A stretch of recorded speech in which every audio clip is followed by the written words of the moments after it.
Hello guys and welcome to another legendary stream right here on Twitch. Sorry for switching to the wrong scene there. Basically, I've been trying for like 10 minutes to get the freaking camera working, but I guess I can try it here. But yeah, the camera doesn't want to work. Yeah, it's turned off again. I don't freaking understand. It annoys me like so much. But yeah. Hope everyone had an amazing week so far. A great start into the Wednesday. Good morning, guys. Yeah. This bugs me out like crazy. That this freaking camera does not wanna work. It just doesn't wanna work. Like this plays in the software. I hate it. I freaking hate it. I don't get it. That changed anything? No.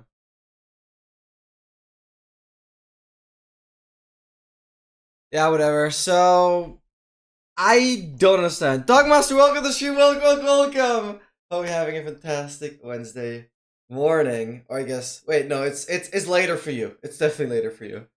Thank you so much for tuning in. It's bugging me out. I've been trying for 10 minutes to get the freaking second camera working. Like, I was so happy finally having a second camera, and now it just doesn't want to work. It's actually stupid to say that the old camera worked more reliably than this one now. Like, if I open up the Logitech software, the camera works fine. But my streaming software just doesn't want to pick it up. Super annoying. Yeah, it's Tuesday for you. Sorry. I hope you have an amazing Tuesday night then. Yeah. Thank you so much for tuning in. Hope you're doing as fantastic. Today, sorry to say already. Yeah, I'm still eating my muesli. Today, I'm sorry to say, is again gonna be, you know, somewhat, yeah, not super interesting. Alright, let's do this. I'm gonna make sure you guys have game audio. Otherwise, editing links will be very unhappy. There we go. And then I will. What do I want to do? No, that's fine.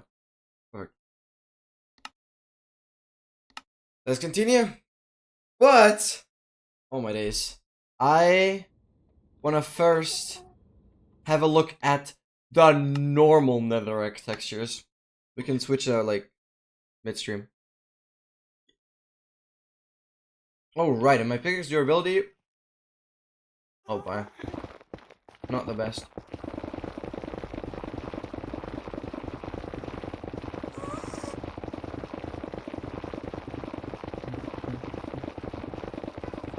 Thank you so much, Shockmaster, for tuning in. I hope you're doing as fantastic. Yeah, more grinding.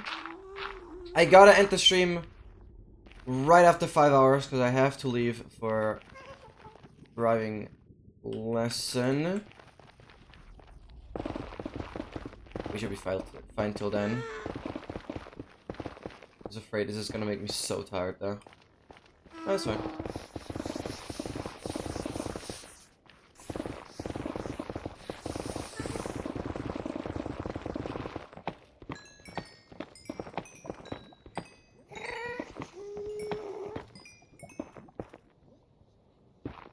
Guess what I did today? I have a bad time guessing. I don't know. You had school and I have no idea. Sorry, I'm bad at guessing.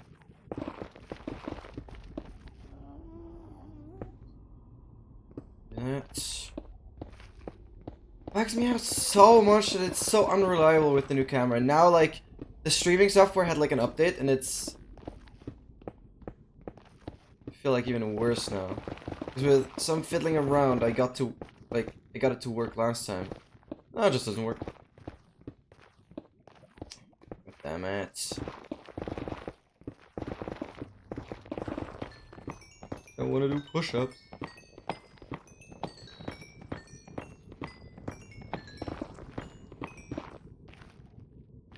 Yeah, I'll find a fix today.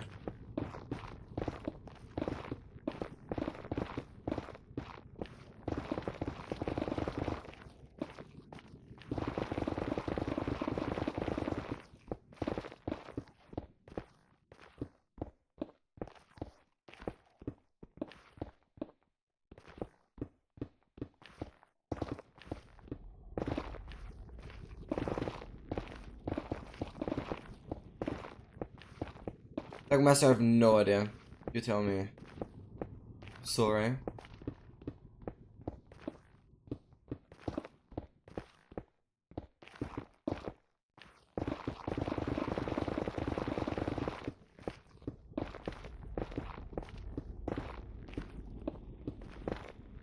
Yes! Let's go! Oh, that's an accomplishment. Yes. Okay, that's awesome. Okay, that is awesome. You got the data pack. Let's go! Yes. Congrats. Yes. Hope it stays that way now. Yeah, this data pack definitely is exactly what we both needed. Yes, dude. Oh, that's awesome.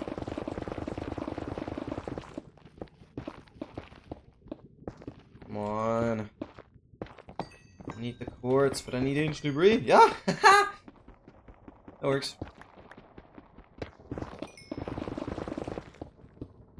Alright, first 2 pieces of the day. Let's hope for better rates than on Saturday.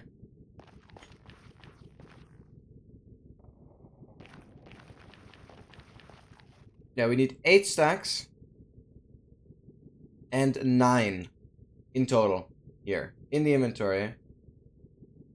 So 6.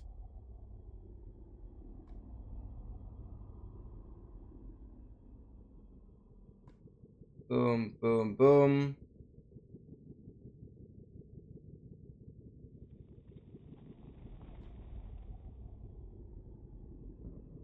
These stacks gotta be full, and then a 9 here. Yeah. That's what we gotta do. And we're done.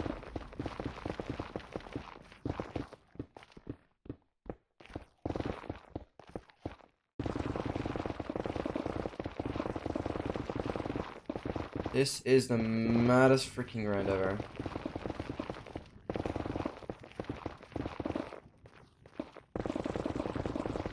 And yeah. Oh yeah, I kind of want to show you here now as a sort of teaser for the project. So let's see, I have it on my backup drive, yeah. Because I mentioned this is kind of a reward for everybody being in the stream right now. So basically, this should be part of episode 11. So 2 more episodes, and then the 3rd episode will include this. I'm a perfectionist, and you guys might have noticed with the mobets and everything, with the progress animation and everything. I just want to make the viewing experience as satisfying as possible. And after adding these advancements, I was like, damn, wouldn't it be sick to have one entire overlay that displays every single advancement? Because then you can like see in a cleanly and organized way which advancements I got, which ones I don't. I mean, you're only gonna see the symbol, but I guess it still gives you an idea of what it is. And so I literally went ahead. This took me months, by the way. I went ahead and screenshotted every advancement at GUI size 6. So like I went into video settings, turned up the GUI size, then I screenshot the advancements like this. And every advancement that is kind of at the edge like you can see there's like a darker line here. I had to kind of hover over it and screenshot like this. Every single advancement. And it's 1,064 advancements currently. Obviously, this is gonna be updated once we hop over to 120, because then it's 1,099 advancements currently, I think. So, oh gosh, I don't want to do that, but once it becomes relevant, I'll obviously have to redo the overlay, reorder the advancements, and make it new for 120. But I have already updated all the potion textures, because obviously, what am I pressing? Obviously, these textures, Potion Master, these look different. And now I've kind of gone ahead and already updated it to 119.4. Like, initially started this overlay in 119.1. Yeah, okay. But now I'm gonna show it. It is absolutely wild. Because the cool thing is, it's like so high resolution. Where is it? Here. So, to give you guys an idea, I mean, the file size is 2.3 megabytes. It's not like super crazy. But it literally has... Wait, we can calculate this. It literally has 7,614... Oh, wait, I can't type. 14 times 4 to 12... This image has 32 million pixels. 32 million pixels. Like, that's some insane resolution. And you guys will see why. So if I go in here, this is how it looks. Oh, this is how it looks. This is every single advancement. Wait, let me hide the face cam. This is every single advancement. And now the crazy thing is, I can zoom in. Like, this is the advancement we're currently working for. I can zoom in and see how good, you guys can see how good the resolution gets. Like, this is literally the resolution of an advancement displaying at 1440p at UI skill 6, as I said. So this is like insane resolution, and this is really cool for the video because I can zoom in, then like you guys can see which advancements got completed, and then I can zoom back out for like the overview. I have a rough idea of how I'm gonna animate this, and obviously, most importantly, I've done the exact same thing with here, with everything being completed. And it isn't as easy as it sounds, because stuff like the ice is transparent. Stuff like the slime block is transparent. So I had to, yeah, or stuff like the glass is transparent. So I had to manually do that, but this is how it looks completed. And, well, this is how it looks incompleted.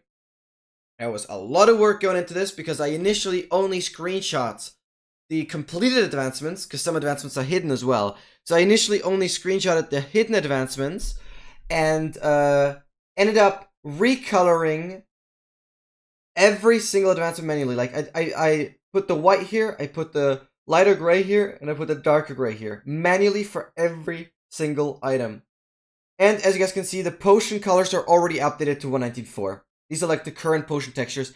Even though when the project starts, I'm in 119.2 or something. So yeah, this was an effing lot of work. And I just love that I can zoom in and I have like such a good quality. So it's like, it's gonna be so cool for the video. Because you get that overview, but you can zoom in and you have a nice resolution. This took forever.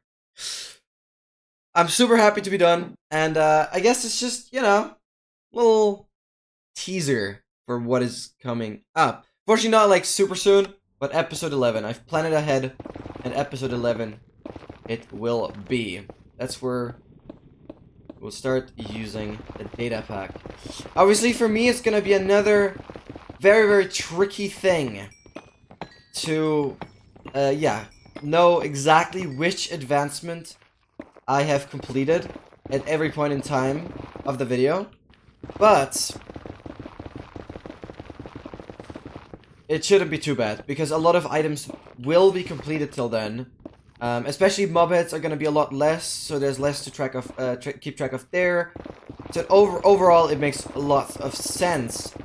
I'm just not entirely sure how I'm gonna fully implement it, because currently, with the way that I've been using like the animation that displays like the amount of, well, just the number. Like when I collect a mob head, that little animation that plays that shows you how many mob heads I have now.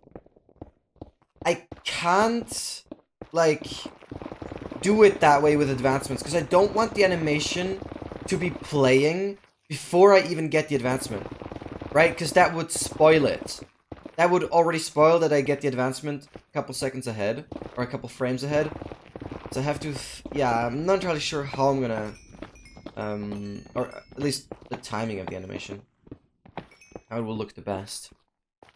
Okay, imagine it took forever. That was amazing. Hey, it 2 months of like continuously working on it, and now another 3 of like here and there. And I gotta redo certain parts, because the advancements are exactly in the order of how they're listed here. Like, I started off here, so like, the grass block is the very first advancement, then we go through this order. Like, obviously this is the overall advancement that we want to get. Then, I go in here, the mining milestone, because it's in this order, right? The mining milestone, and then it goes through like this. Literally exactly the way the branches work. It's exactly in the order of the branches. That way I can obviously make sure that I don't forget a single one. That they're all numbered and... wow. But it's very organized now, so... I guess that makes it easier. But with 120, I don't know... it bugs me out. But we haven't been... I haven't done 120 yet, so I got time till then. But yeah, 120 will include like 30 new advancements that will be somewhere in between, and probably the order of advancements will change. But it will work. It will work. Just gonna be a lot of time. Yeah, it's gonna be very time consuming, because currently it's a 42 by, or no, a 45 by 24 grid. 45 by 24, I believe. That way I still have some space left. The grid isn't fully used up, but okay.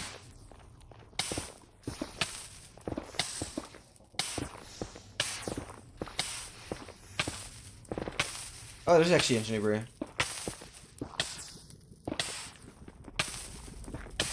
Oh, 3 vein.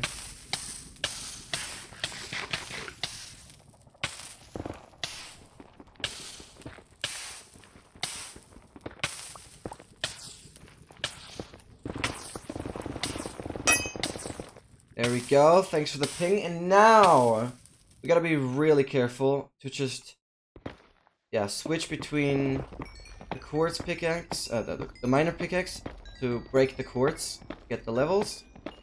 Otherwise, I'll be using my silk touch pickaxe, and that should work. Always switch between the pickaxes. But yeah, I hope it's gonna turn out really, really nicely for the video. Then I obviously, for episode 12, I gotta redo the intro again. You guys might be able to see that I'm putting a lot of thought into the project. And I've already defined what happens in, well, episode 9 and 10. And I know that episode 11 will have a data pack, but I'm not entirely sure how much will be included in episode 11. But 9 and 10 are gonna be insane. Like, there's a lot of stuff happening in episode 9. Kinda already working ahead, because in episode 9 I had the idea of adding the data pack at some point, so I'm doing stuff like certain preparation for that already. Not gonna spot anything, but I think it's pretty cool how it will be in the video. Oh my god, I just love this project. I mean, over a year later since I started,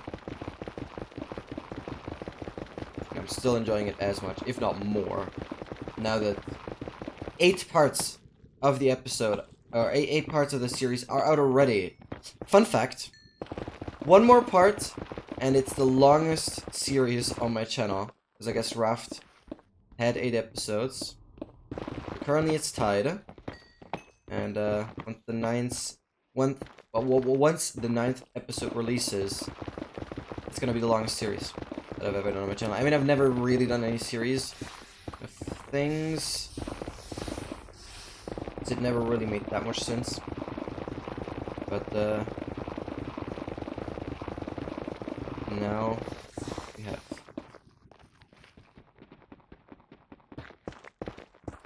Nice.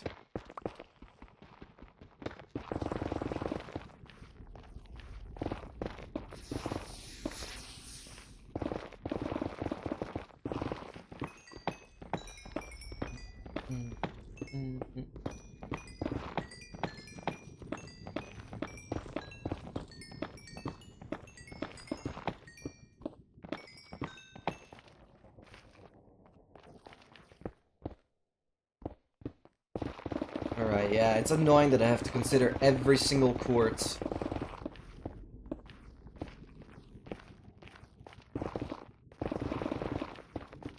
But, whatever.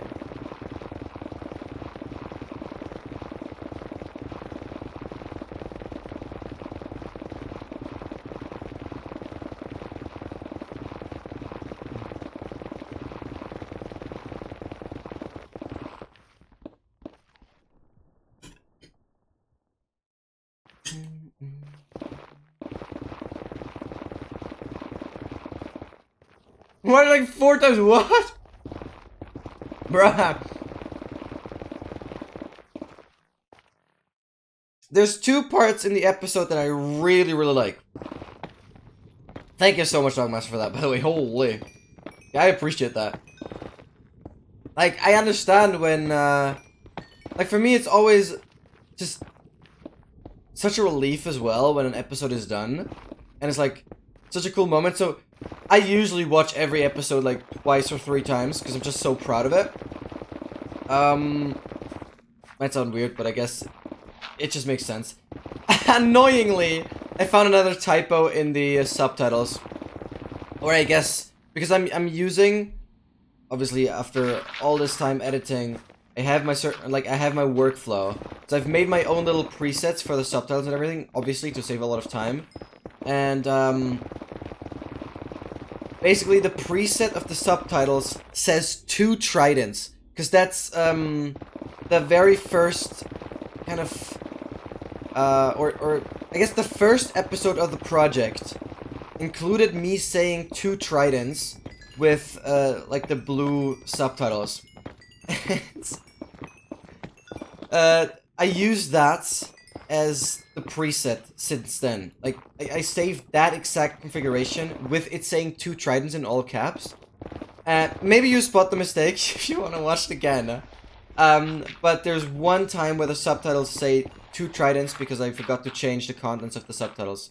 So it's basically set to default. Like, basically, when I drag and drop the subtitle effect, if you will, then, it says 2 tridents. And I manually have to go into it and change that text. Like, that's what I have to do. Well, and I forgot to change that text. It only happened once. Annoyingly, I've already found a mistake while I was uploading the video. So I was re-rendering it, which took like 1.5 hours, and then uploading it again, which took another hour, which forced me to stay awake till 2:30 a.m. From Thursday to Friday. So, like, I already corrected a mistake, and now seeing another one really bugged me out. But it's fine. Now the video's out, so I don't care. But yeah, if you happen to see 2 tridents somewhere, it's, well, my mistake of overseeing the subtitle. There's just so many. And I just wanted to get the video out. I hope this won't happen anymore. From now on, I will try my best to watch the video beforehand. I mean, I guess, yeah. I just didn't notice it. Because I did watch the video somewhat beforehand, before uploading, but... yeah, it's all good. I don't even think it's noticeable. I just feel like the subtitles shouldn't be too noticeable.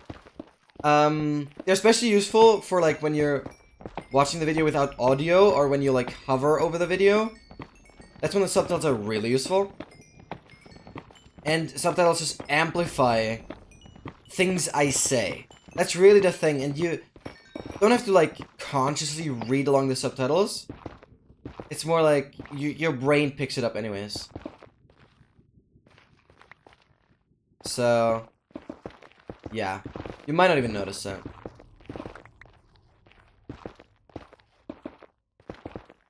But, yeah. That's a fun fact there. But thank you so much. So, yeah, initially I wanted to say that there's two parts in the video that I especially like. Obviously, that one part where I lose the chest plate in the shipwreck with, not only the music isn't anything crazy, it's just like a detective kind of music that I thought fitted really well.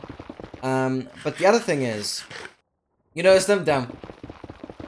Congrats. But, you might have noticed how I seamlessly transition between reacting or rewatching the stream to figure out where the chestplate is and actually putting the chestplate in there. Like, I seamlessly switch from rewatching the stream to figure out where the chestplate is to the stream, well, to the actual moment in the stream where I put the chestplate in. Seamless transition. Wait, you noticed the music? Yes.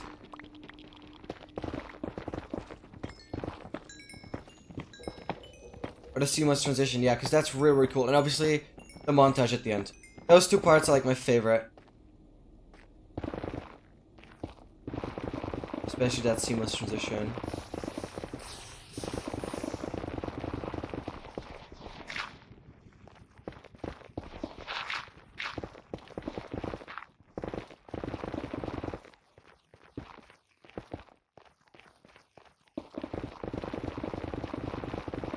Yeah, the montage was amazing. Thank you so much. I can already assure you that unfortunately, the next episode won't have a montage because there's an item will be finished. An item will be finished, but well, that item doesn't make sense to have a montage for. So there won't be an additional montage, but trust me, the intro montage might just be the best one yet. Just because the music kind of allows it as well. The music has an interesting, like, beat pattern. It is the same song that I've used for the montage at the end of episode 8. Obviously, I do want to save a bit of time, because I've already keyframed those songs, basically. Obviously, I have to listen to a song and then mark every single beat. And, obviously I don't want to do stuff like that twice, so whenever an item is being finished, in the previous episode, the next episode has a new intro music. And obviously then I use a song that I've, well, used in the previous episode as like a montage or whatever. It just makes sense to do it that way. And, in that intro, or previously, I've well, synced it even better. I've paid attention to, well, which drums, and not just that there is a drum beat, but like which drum is being used, and depending on that, the effect is stronger or less. Which I haven't really done in the montage. It wouldn't have been that fitting anyways, because the montage is a lot quicker than the intro will be. Because the intro makes use of like every second beat, whereas or every second or third, depends. Whereas the montage makes use of every beat. So yeah, it's slightly different. So the montage, the effects aren't as strong, but for the intro, they're definitely a little stronger. You can very, very much notice how I synced everything up, and it's really, really cool. I really, really like the beat in combination with the shake effect. Unfortunately, I have not figured out a way to do that on my other computer. Like, I'm still editing on my old computer because of, first of all, the item animation effect, because there's a little glow to it as well, that I just haven't got, like, been able to install on my, editing computer. Just haven't been able to install it. And the shake effect. I just didn't find the plugin online anywhere. Really mad about. It's better every time you watch. Hey, thank you so much. I mean, you might be noticing more details. I don't know. Yeah, there's a lot. Like, I don't even want to know how many times, like, it's honestly countless times, that I watched through the entire video throughout the editing process. Like, I don't want to know. I don't even want to know how many times that is. Because there's so many... I don't want to go over it again. I've mentioned it a bajillion times, but there's so many steps I go through while editing a video. Like, the video effects, the subtitles, and everything. And that alone probably makes it so I watch the entire video, like, 8 to 10 times. Doesn't sound like super crazy, but that's like in half an hour. Well, more at the beginning. Every single time. Yeah, but that way I can assure that everything is perfect. That there's no unnecessary time wasted. I pay out, like, maybe it's not that relevant, but I just make sure that there isn't much, you know, silence between me saying anything. Obviously, if something crazy happens, then that is in the video, of course. If it's not, like, me saying anything, but something crazy happens, obviously it's in the video. But if I explain something, I try my best to, obviously, yeah, compress it as much as possible. Because in the end, my goal is still, like, yeah, if you feel like it, you can rewatch it, and that is totally fine. For me, it's, like, important to compress, well, make the videos obviously entertaining with the previously and everything, and make it like a fully fledged series, but it's still, my main goal is to compress these streams down to, well, the least amount of time. Like, try to make the videos as short as possible, yet have everything relevant included. Like, it should be, yeah, a summary of what happens. Like, that's obviously the goal. Nobody wants to basically just rewatch these streams. So, yeah, I can already assure you, the next episode includes 6 episodes? Or 7? I'm going from 7 streams, 8 streams. Holy. Yeah, because the next episode goes from, or includes stream 24. Like, obviously, I've numbered all the streams from this project. I've clipped everything, otherwise I wouldn't have the footage saved, right? Like, by clipping on Twitch, those clips, or those highlights, as they're called, are saved forever. And, otherwise they'd be gone after 2 weeks.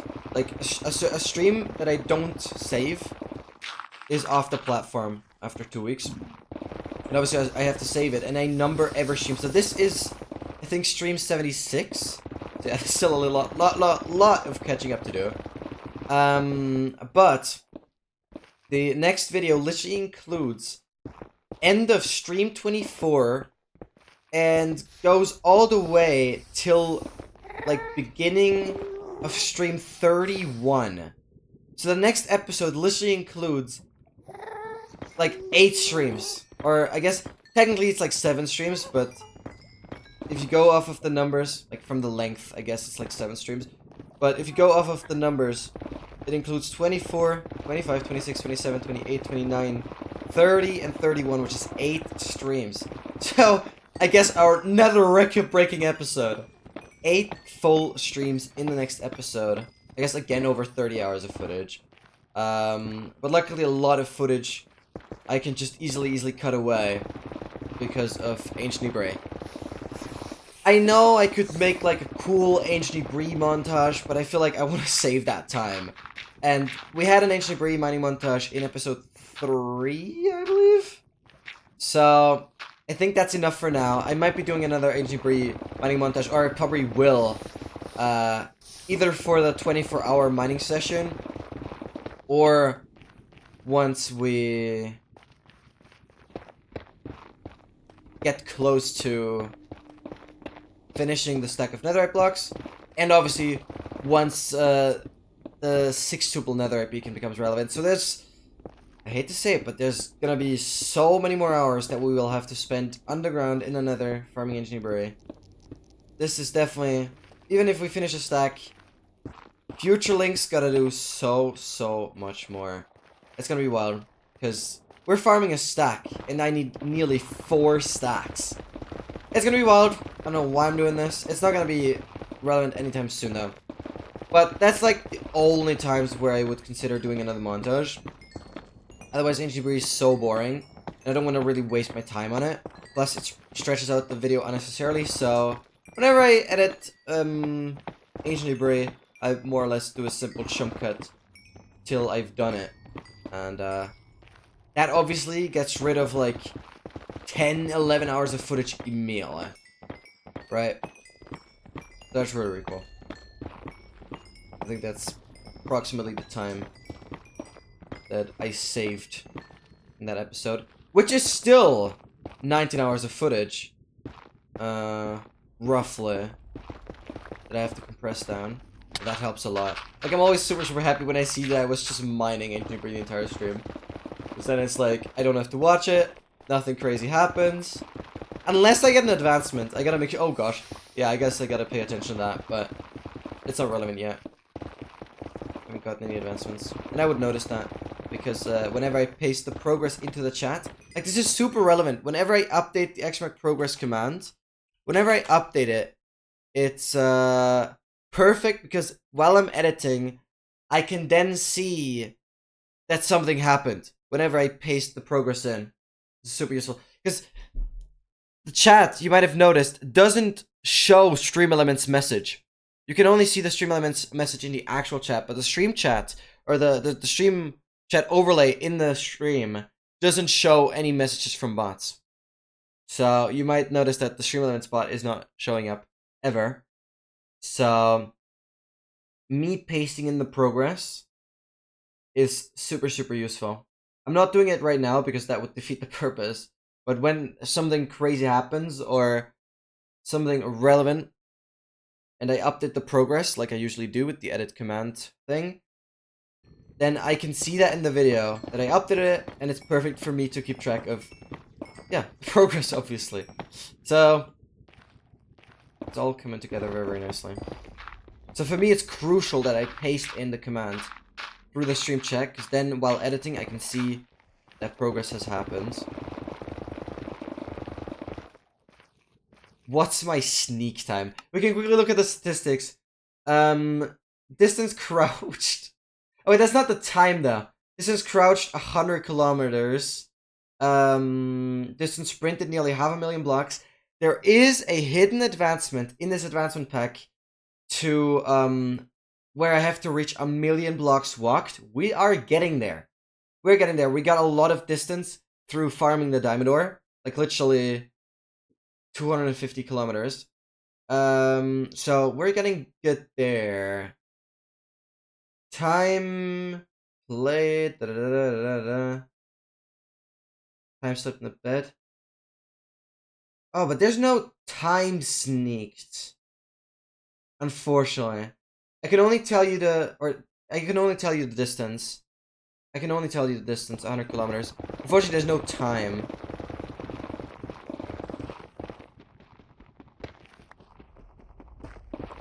Oh, it is called... Why would they call it crouch here? Oh, huh? Oh, true! Wow, it's actually... I don't know. I'm surprised. It's not, like, that much. I mean, yeah. It's closing in on a day. Okay, I didn't know that. What? Okay. They say distance crouch and then they call it sneak time.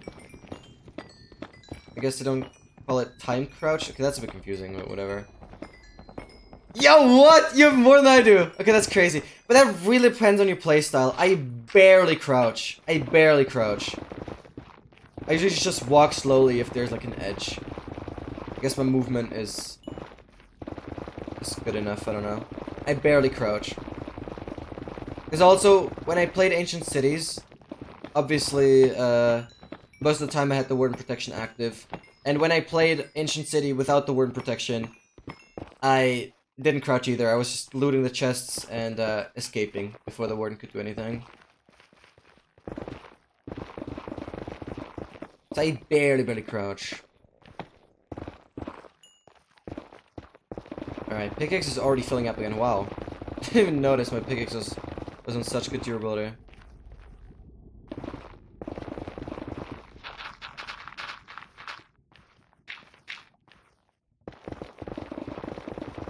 That's crazy, yeah. What's your, like, distance flown with Elytra and stuff? We can kind of compare our stats. Guess you'd have to open up the game, I don't know. Unless you have it open right now. You never loot an Ancient City? Could be a nice challenge. Could be a very nice challenge. First of all, find one. And then, loot one. You might get lucky on some god apples. Oh, you don't have your computer. All good. Oh, there you are. I knew you were here.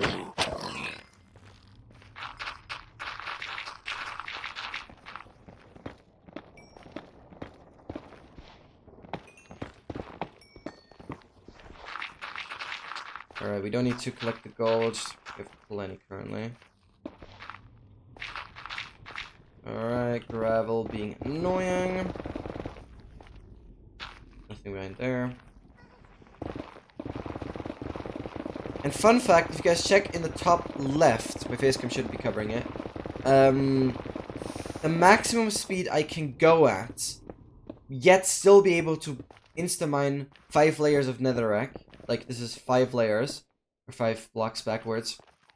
The maximum speed I can go is 3.89 meters per second. It's a very specific angle, but that way I have the maximum speed sprinting sideways, yet I'm still able to get all 5 layers. Yeah, this is when you do a 25-hour stream just mining netherite. You literally seek for any form of entertainment. And so I started to look at the speed and I noticed a kind of pattern. So whenever I exceed 3.89 blocks per second... Yeah, okay, I was on 3.87 there. Whenever I exceed that speed, I know I won't be mining all 5 layers.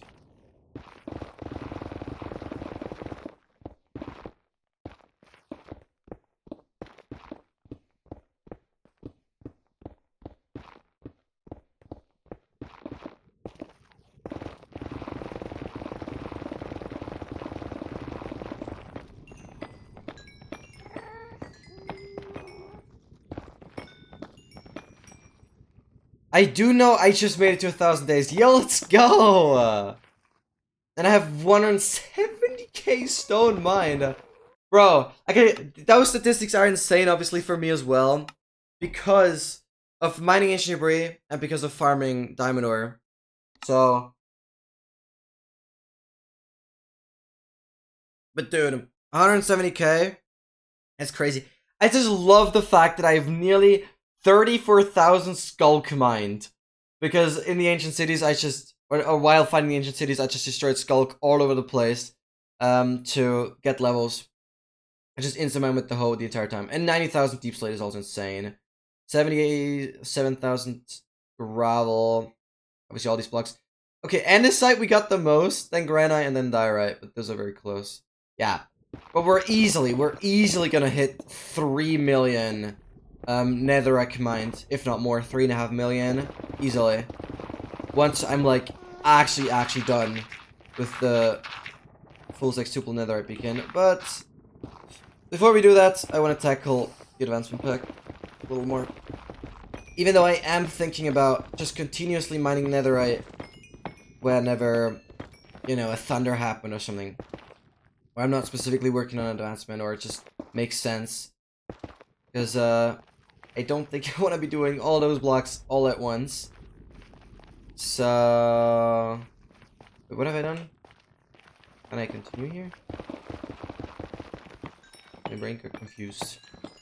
Yeah, we'll probably just continuously mine ancient bray while working on advancements and Muppets. Just in between. They gotta do somehow. Make a goal of collecting... What? What? Bro, that's mental. That is mental.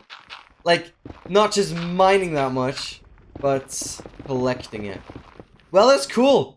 I mean, I love the grind. Apparently, you do as well. That'd be a crazy go. That'd be a crazy go. I mean, we can calculate how many chests that is. I kind of want to know. Or how many double chests. 1 million. Oh, one type. 1. Clear. 1 million. I did, but I forgot. Let's do it again. Let's do it again. So 1 million divided by 64. Clear. 1 million divided by 64 is 15,625. Divided by 27. That's 578.7 chests. So, and that, I guess, divided by 2. So you're gonna have 290 double chests. 290 double chests. Like, it's the precise number of that, and then it continuously repeats. That's how many double chests. That's how many double chests. So you'd have to place down 290 double chests, but the last double chest is only gonna be filled like 4/10, nearly half, or I guess a little over a third.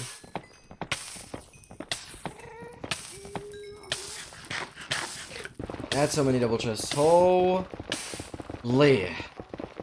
I mean, let alone that is a lot of wood for all those chests. And if you want to make a sorting system, okay, that might be smart actually.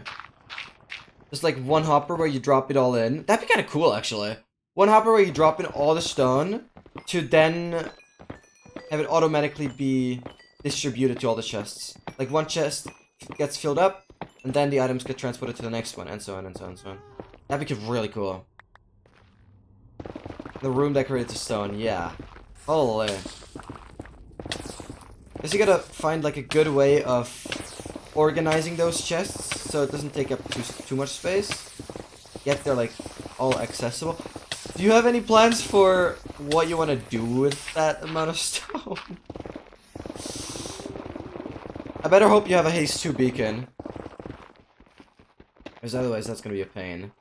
If you don't, then consider getting one first. And a speed 2 as well. Speed 2 haste. That might help. Maybe even jump boost. Yeah, you do have beacons, perfect. This would be a waste of time. Like, you're gonna be bajillion times faster. Even if you wouldn't have a beacon yet, it would make so much more sense. Just, yeah. I don't know. Head to a fortress, quickly grab great skulls, kill a wither under the end fountain, whatever. Or kill 2 withers. You can do double beacon. I assume you have the required mineral blocks. And then, yeah.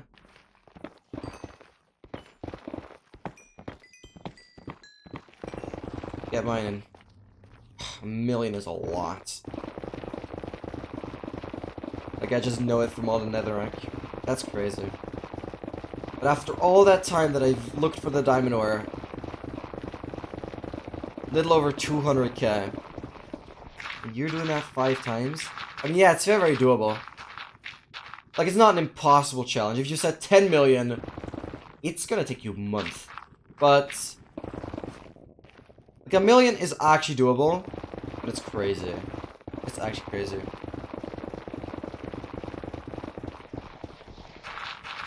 Because I want to flex. You know what? I am working towards trying to make... Oh yeah, I gotta repair my shovel. I'm working towards... Well, I guess indirectly currently, but... I want to be able to make a 6-tuple netherite beacon. And obviously a 6-tuple beacon out of every ore. I want to be able to make a 6-tuple diamond beacon, emerald beacon. I guess iron and gold aren't super crazy. Yo, Danny Melissa, OG, hello! OG, hi! How are you doing? Welcome to the stream! Welcome, welcome, welcome! Hope you have an amazing Wednesday morning. I guess depending on your time zone. I'm not fully aware of what time it is for you right now, but I hope you have an amazing midweek anyways. But yeah, 244 blocks of every mineral. I want to do it. I want to do it. Diamonds are going to be a little trickier, but I guess diamonds, just mining for them is the most consistent strategy. And then, yeah, I guess emerald is also crazy, but emeralds, if you have like a proper villager setup, it's not super crazy. Still, that's crazy. That is a flex. But I want to do it with every ore. I want to be the richest player. You can also loot end cities. Trust me. End cities are like twice as slow. Yes, that works. And if you intend on getting a lot of obsidian, end cities are by far the best, because end cities grant you a consistent source of ender chests. Breaking an ender chest without silk touch, you get obsidian. Like, I literally got so much obsidian from end cities. So, if you want to get obsidian, that works really well. If you want to get elytras, it works really well. But solely for diamonds, forget it. Absolutely forget it. It might work, actually, for iron.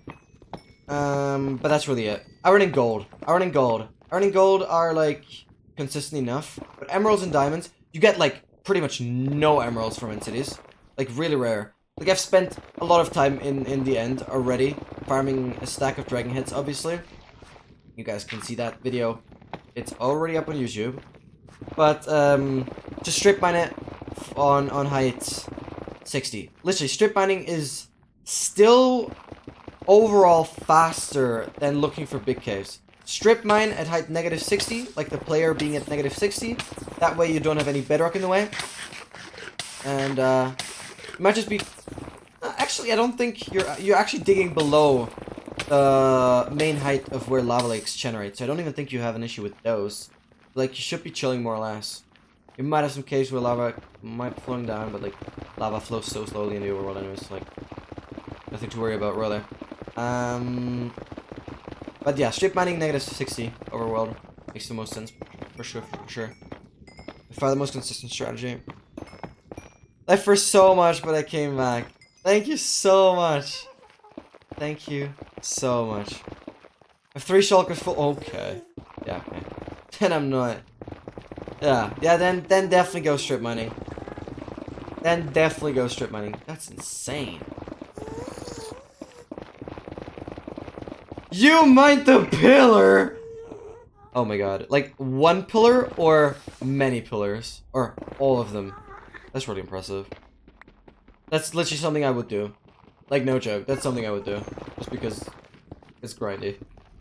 But I don't see a point. I just do energies, because that's a lot more fun anyways.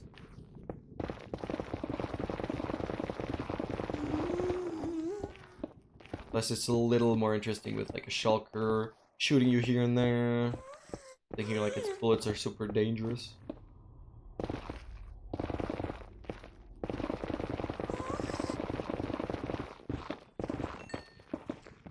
Yeah, speaking of shulkers, we will have to soon transport a shulker into the overworld. I still haven't gotten a single idea of which advancements I'm gonna start doing once netherite blocks are done, at least for now. I'm not entirely sure which advancements I'll be starting off with, but we'll see. It's gonna be a spontaneous thing. We gotta complete them all, so just gotta see in which order it makes sense.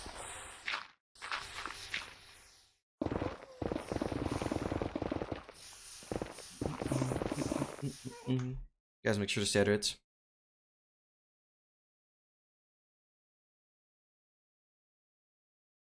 A big one that's crazy though.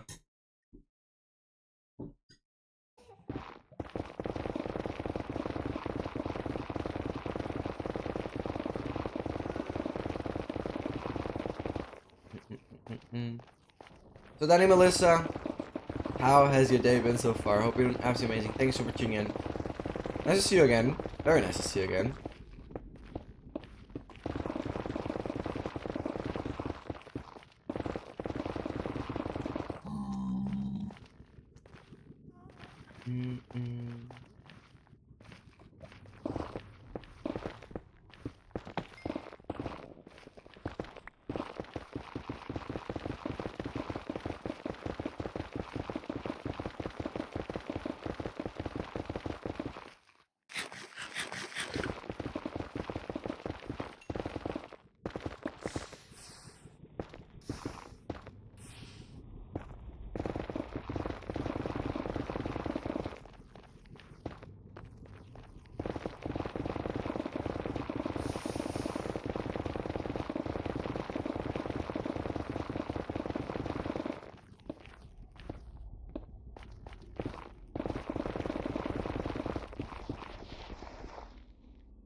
Oh wow.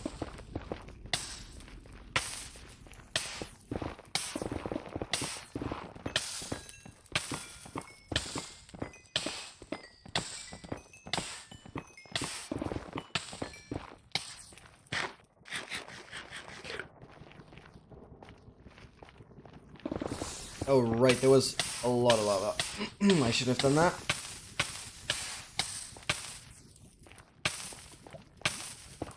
I should not have done that.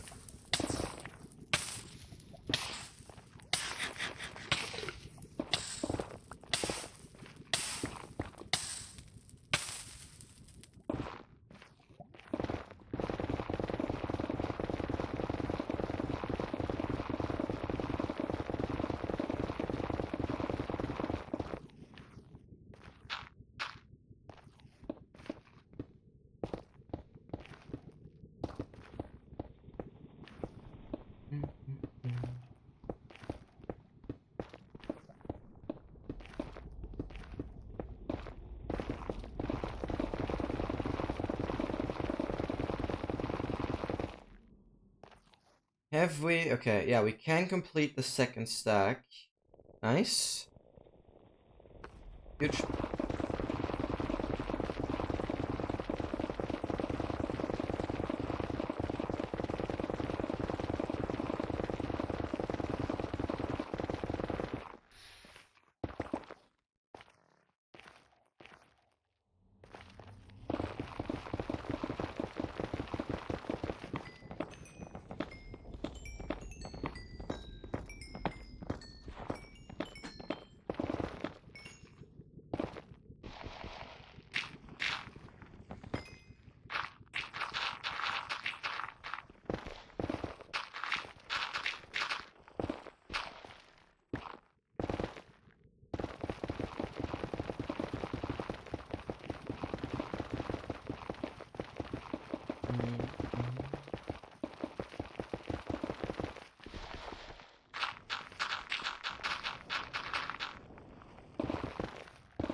Okay, how much food do I have in general?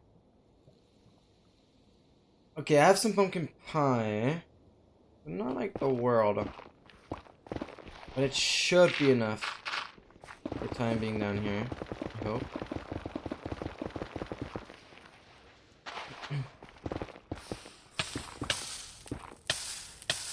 Okay.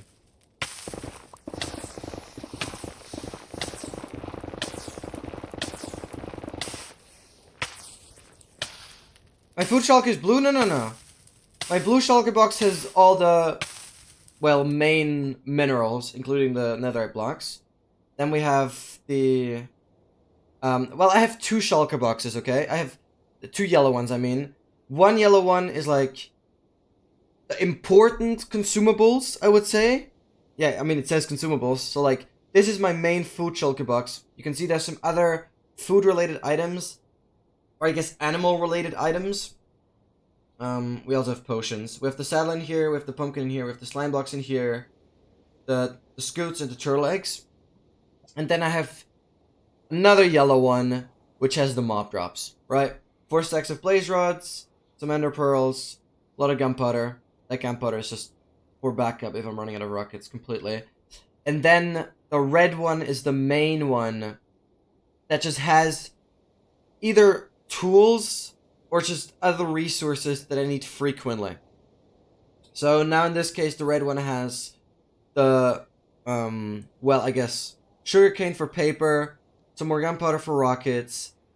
It has the trident, it has a good fishing rod, the bow and the crossbow, the max enchanted ones. Then I have the shears, obviously, and I have the spyglass, because that's for an advancement. And I have the, pot. The flower pot. Because that's also for an advancement. There's just certain things in there that I might need a little more regularly. And whenever I don't know where to put something, I usually put in the red one. But that's all just temporarily. But yeah, there's two yellow ones. The top yellow one, like, it's always sorted this way. The top yellow one is the main one, with the most important food items. And then the bottom yellow one is mob drops. Oh, and I still have... Right, I have this one in here for ancient debris. Even though I think I'll be keeping all the ancient debris in my inventory. Like, I took the shulker box for ancient debris. Yeah, we'll see. Might not need it. I'll keep it in inventory.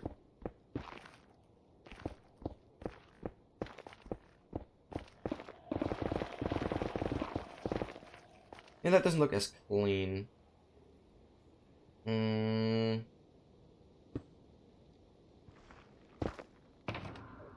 gonna get rid of that.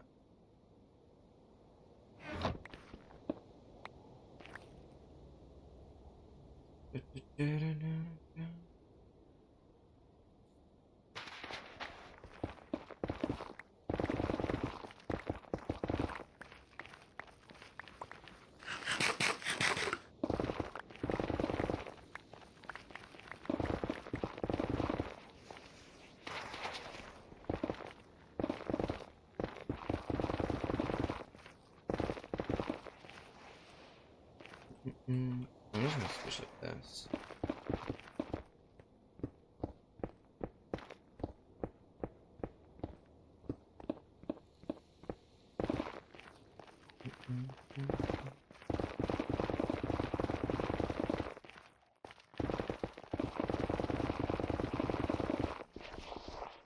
I know I might, like, I could have colored these two better. Might not make too much sense having two shulker boxes colored the same way. They got super used to it, first of all. Secondly, this kind of all... Yeah, this way of coloring my shulker boxes, I guess, kind of emerged.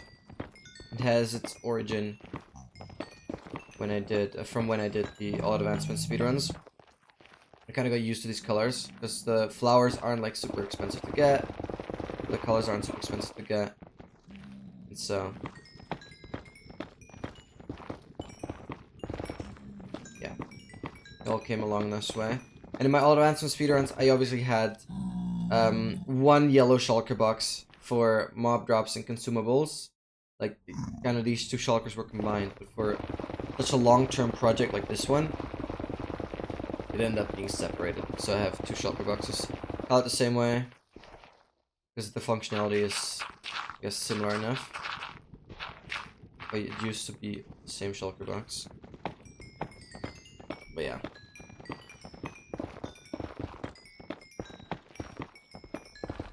Either works. As long as the shulker boxes are always the same spot in the inventory, it really doesn't matter which color they have. As long as they're at the same spot, I know which ones they are.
Yeah, we can mine this wall as well. We'll do that.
I wanted some flint, so I mined like 60 gravel just to go. Just to. And I got none there. Oh, that's painful. That's so painful, dude. Luckily, it was only 60. Like, it could be so much worse, though. Yeah, it happens. When you want to have flint, but you mine it with soak touch. Bruh. That was a bro moment.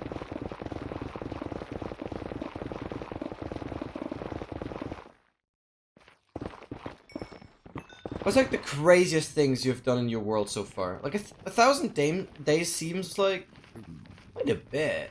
Like, that's not nothing. So, probably achieved quite a bit. I'm just curious, like, I want to know more about your world. Ooh, you're making a perimeter. A perimeter.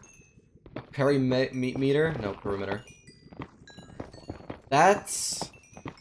Okay.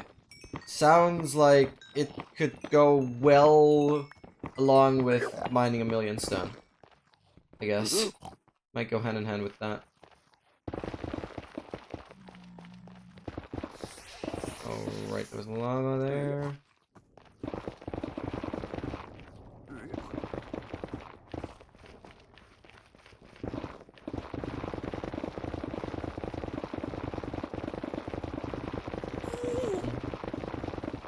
That's sick. Yeah, super useful for bigger, more efficient farms. But obviously a very tedious process. But sick once it's done.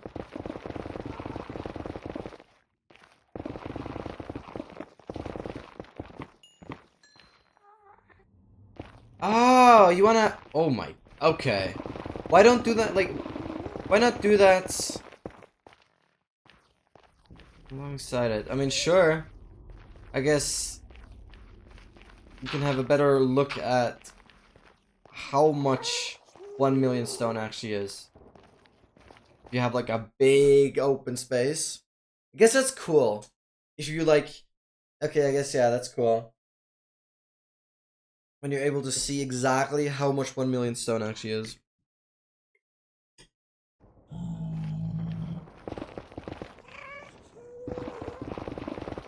I guess that's really cool.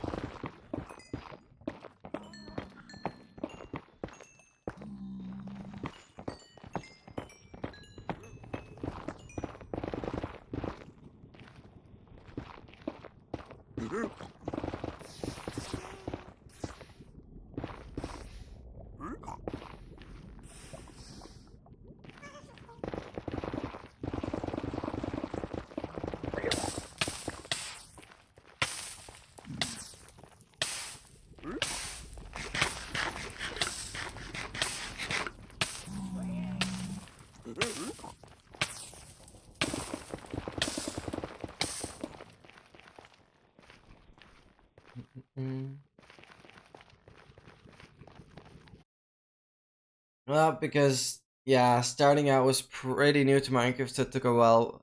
Ah, okay. Okay. Yeah, fair enough. Because I started this world with quite some experience already. So I was able to get the elytra immediately and stuff like that.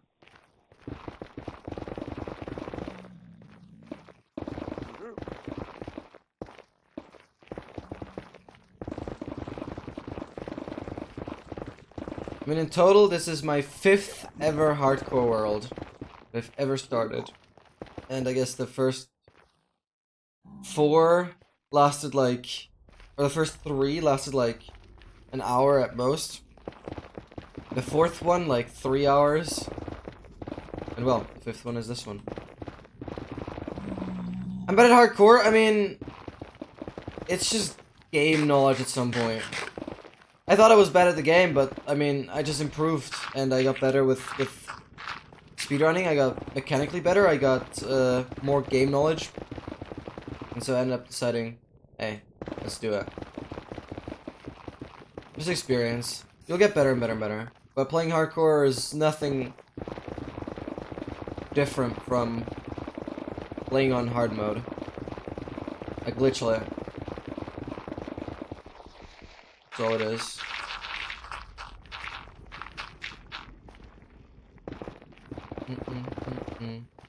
Only, I guess, stuff like recovery compasses, for example, just don't have any use. And you gotta get totems as early on as possible, because, well, you're only gonna get punished once for doing a lethal mistake. Yeah.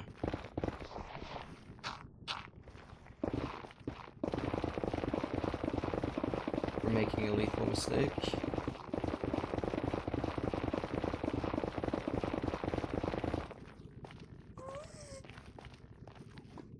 We have this level like here. I'm just gonna dig on this side. Never mind, I'm gonna dig on none of this side.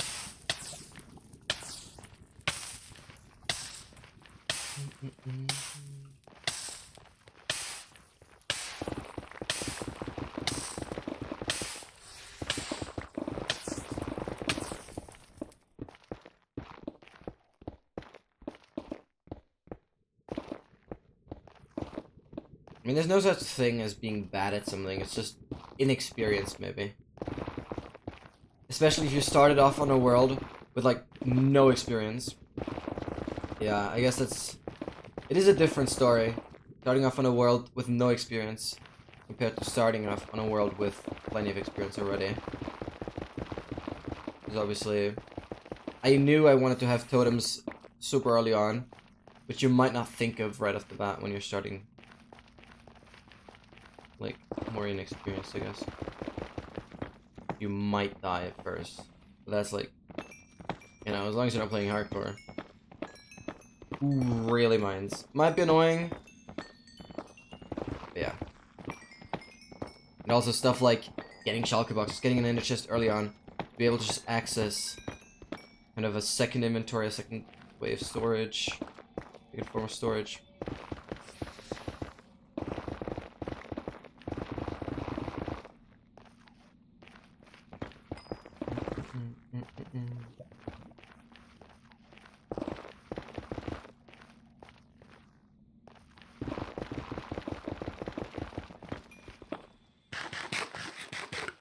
I like bad at survival, yeah. I guess that goes hand in hand, because there's no such thing as being bad at hardcore specifically. Just being inexperienced at the game in general, maybe. I wouldn't want to say bad, because bad sounds so negative. You're not bad. It's just,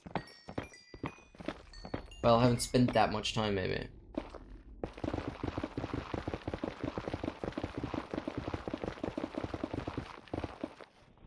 There's also the world I killed the Ender Dragon for the first time alone. That must be such a cool feeling. I remember that very, very well on the very first Creative Survival SMP that we did. Guys, those episodes are out on YouTube as well. A lot of promotion.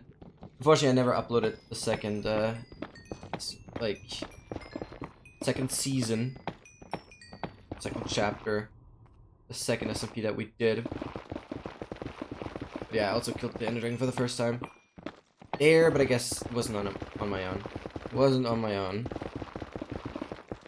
Then it was the speedruns. I don't remember when I first killed it, actually. Must be, yeah, must have been some sort of speedrun.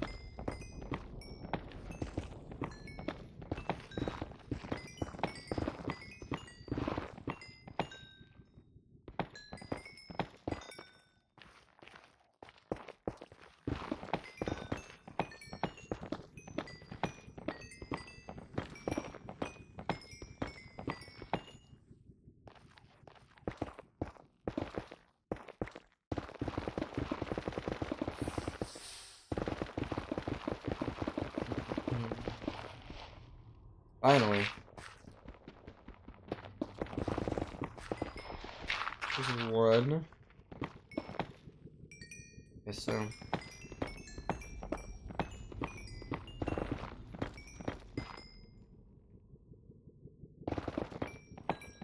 I was when I started my world. Wait, what? I think you're missing out on something there.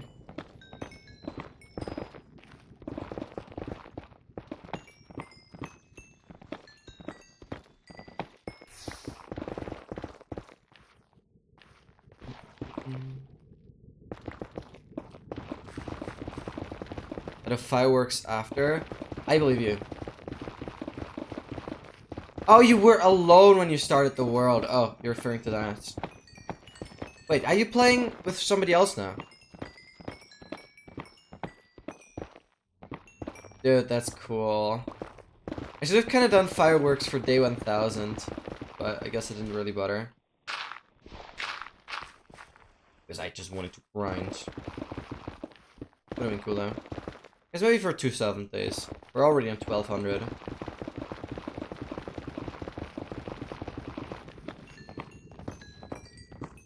And not much AFK farming, so this is pretty much the time I actively played. Not much AFK farming, just a little bit of standing at the creeper farm, that's it.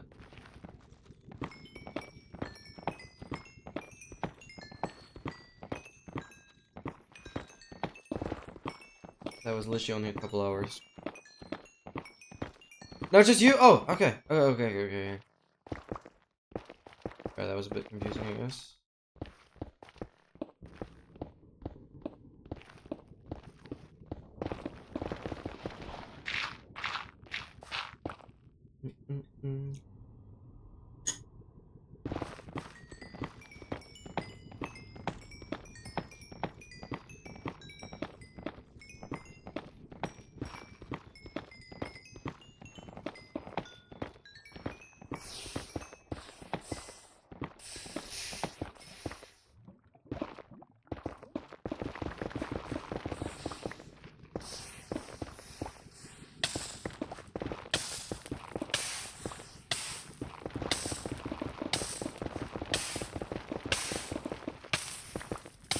That's a big lava lake.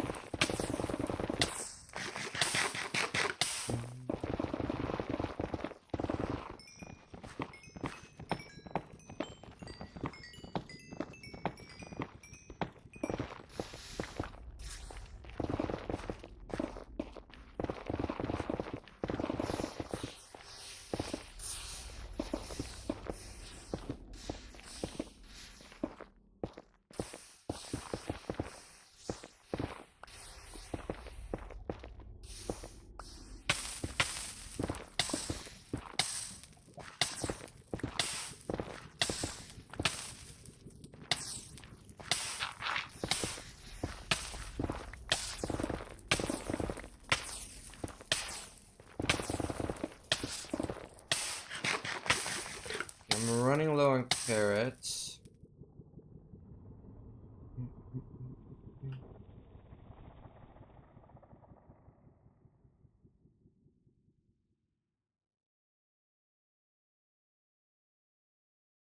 Alright. Oh, I took the engine debris out of that. Shulker. But that's fine. Took engine debris out of it. No, actually, I don't want that though. I took 3 out of it. We were on 8. No, we were on 9. I had 2 in here. Yeah, we were on 9, I think.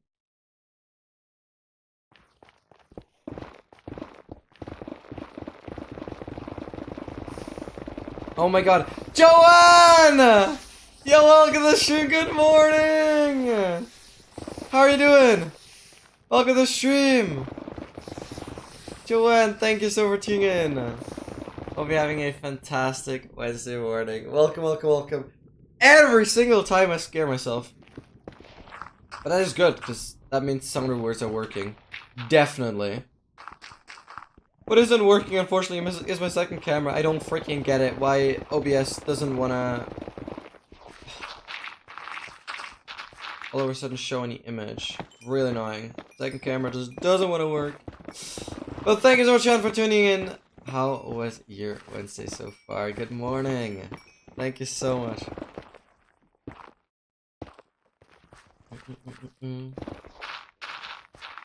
early netherite grind. Has to be done. Unfortunately, even if we finish the first stack, it's nowhere near done. It's literally nearly 4 times that. Oh, we have to farm again. Oh my god. But yeah. It's gonna work.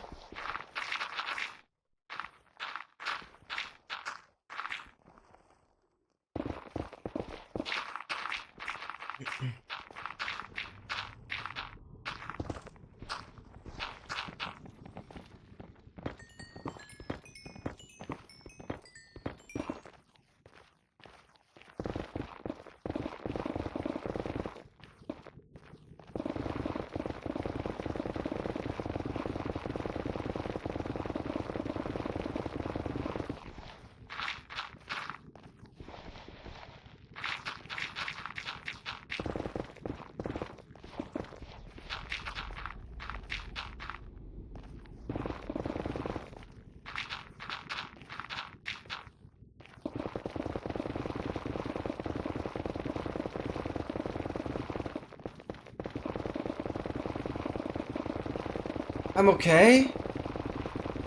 That doesn't sound like super good, does it? I'm sorry? How did moving and everything go? Because you moved, right?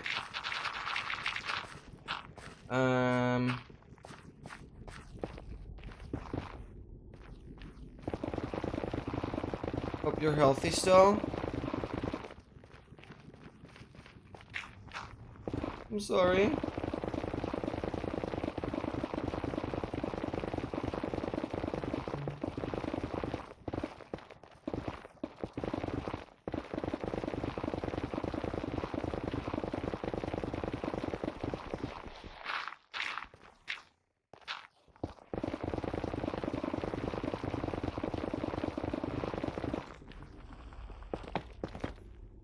Wait, this is a silky pickaxe now.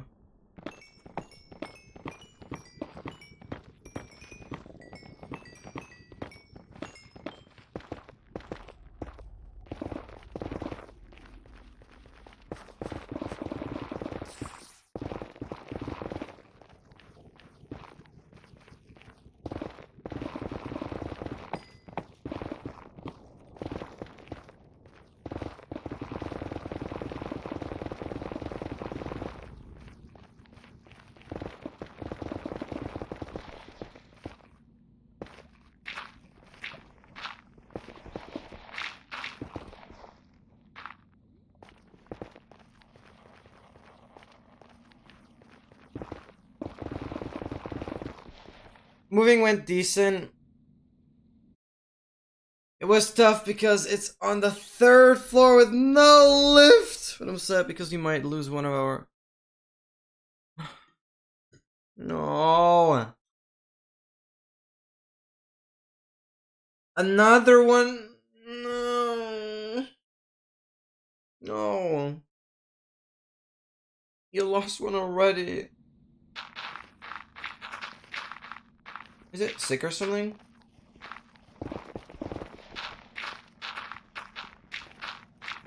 I'm sorry. I'm so sorry. I mean, that's life.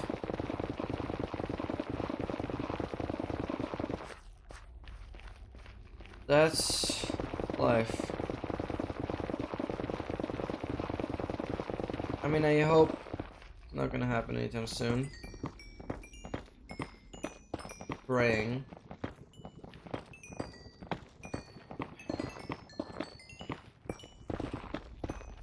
I mean, we'll get over it.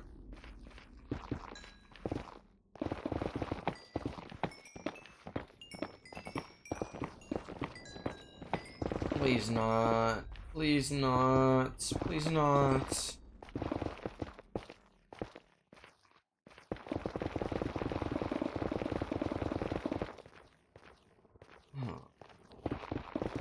Oh. Well.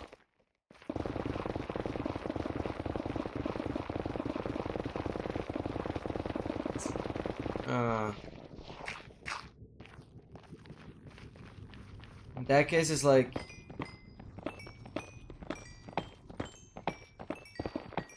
I mean, it's understandable if you wanna end, like, the misery, because, I don't know, if the... Yeah, the horse is in a lot of pain.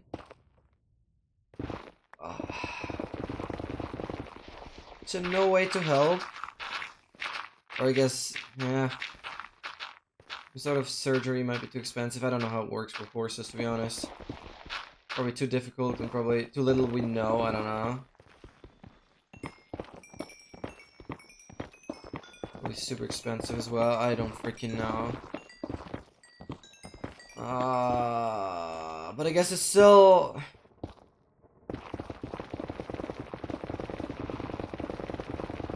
I guess the horse could live longer. But it's just the decision of freeing it from its pain or what. Is... Oh no.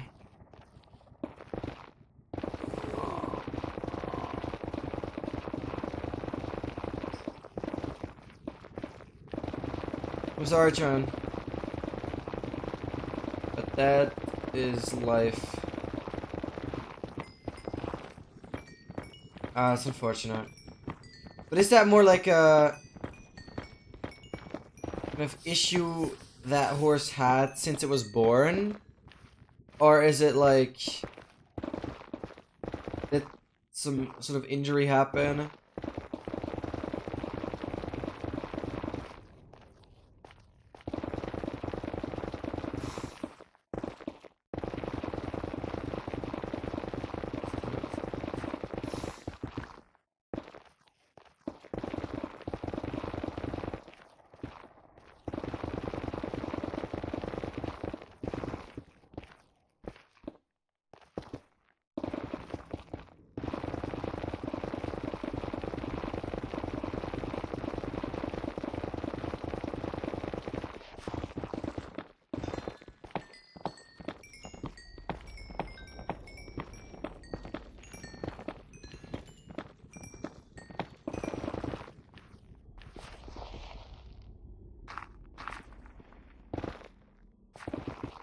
Okay, the shell is fully repaired.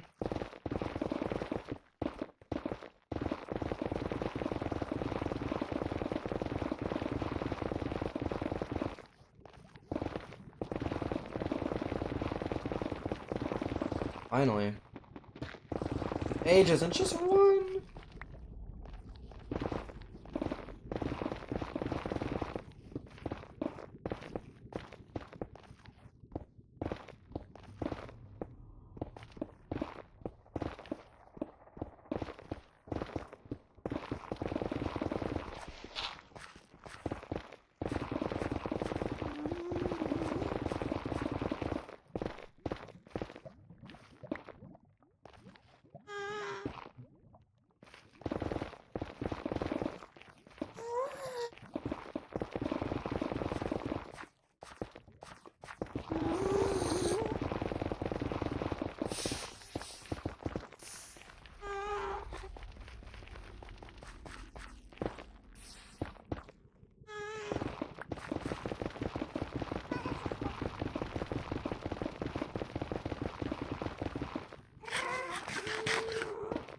I'm sorry, Trin.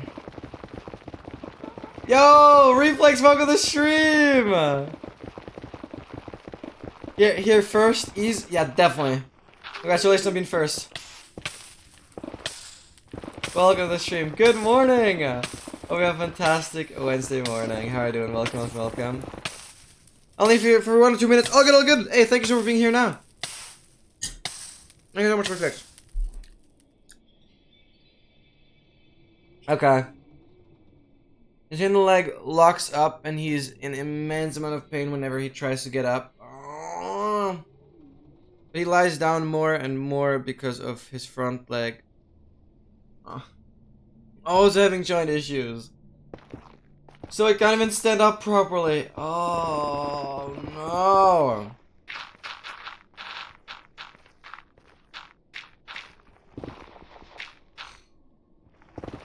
Poor horse. Oh, that's... okay, that's not cool. That's not fun to watch either. Usually horses are like cool to have and like a lot of fun to ride with and stuff, but that's just not. That's the complete opposite.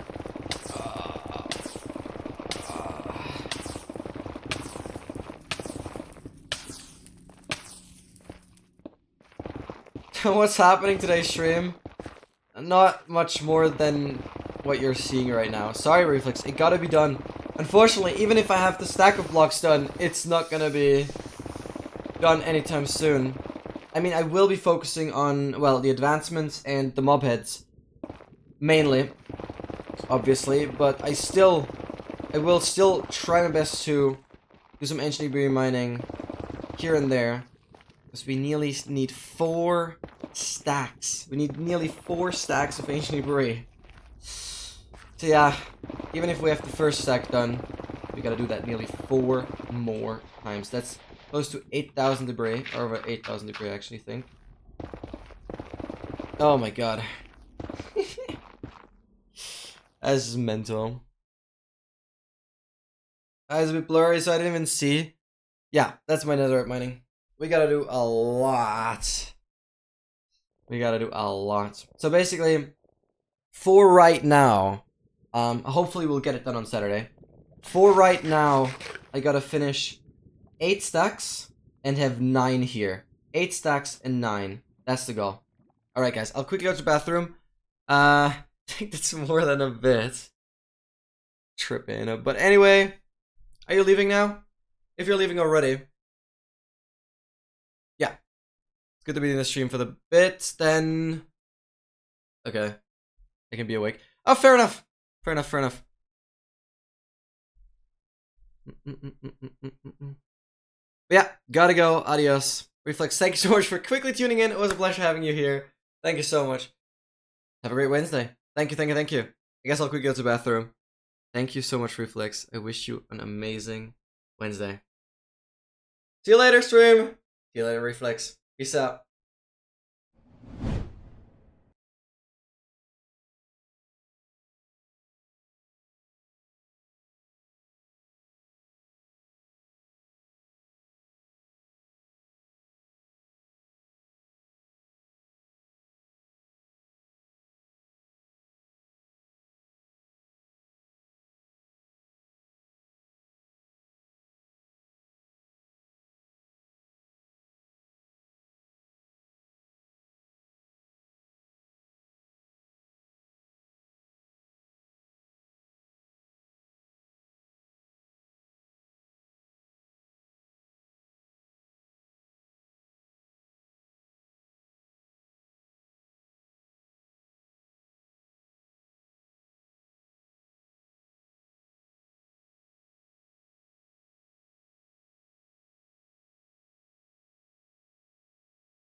Alright, here we go. I'm not gonna set a goal on like how much ancient debris I'm expecting today. I'm not really gonna bother. I'm just gonna take as much as I find. Because I've usually just... Even if I say I want to have half a stack per hour, even if I say that, I feel like I'm not going to be able to keep up with that. Even though that should be the rates I can expect. We'll see though.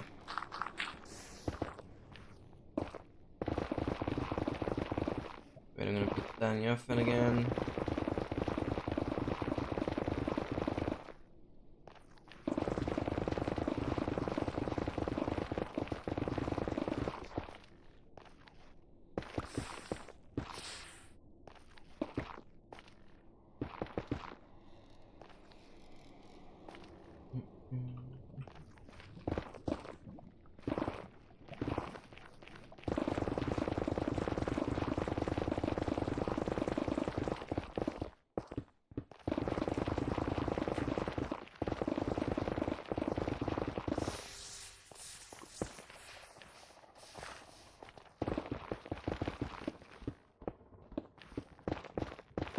no, he can't. He's really lame. Each time he gets up. He does get better when he's warmed up. He's sleeping deeper and deeper.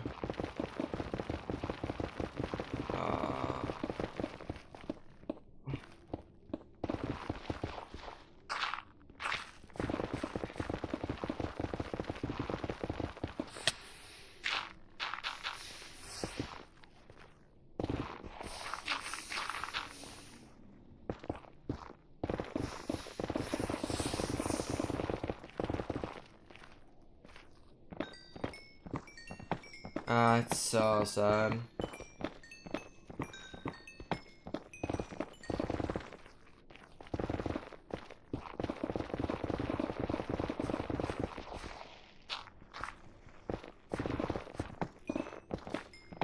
Yeah, all I can say is I'm sorry.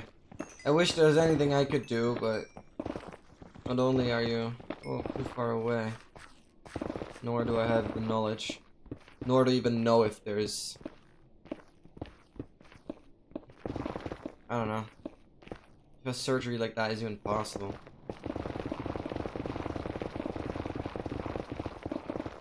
I'm sorry.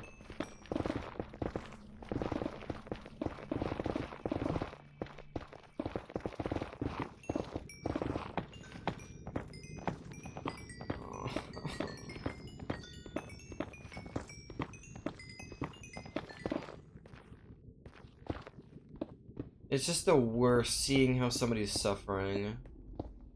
Doesn't matter if it's a human or an animal. If you can tell that it's suffering, I'm just like, I need to help.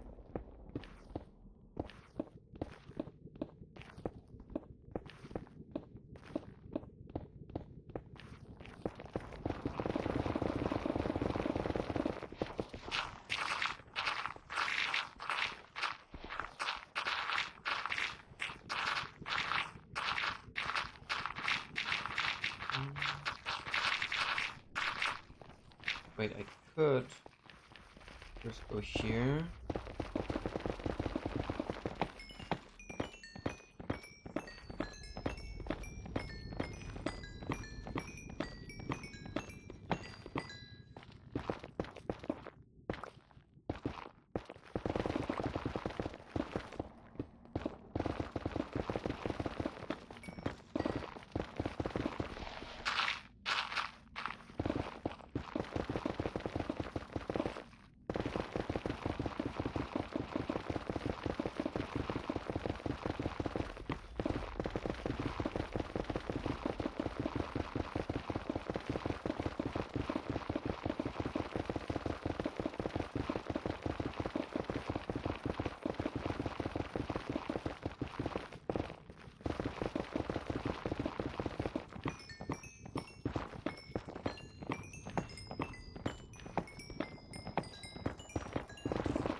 Honestly, I think he is slowly letting go. The herd is more and more closer to him is another sign that he probably doesn't have long. Just hope if that's the case that mom can make the decision before finding him.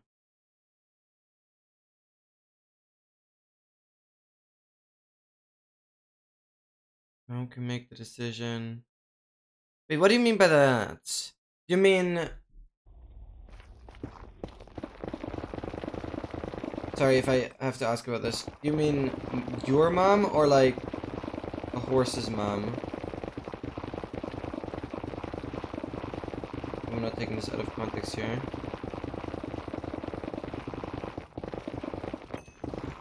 I guess the horses feel it as well. Things just aren't right.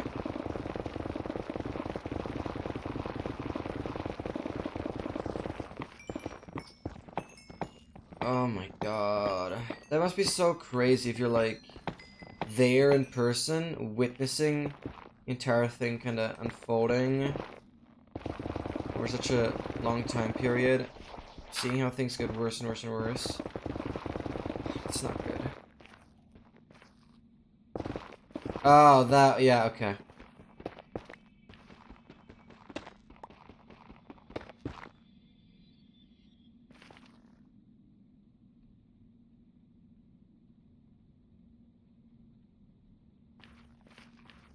So that mom can make the decision. But who would you go to? Like...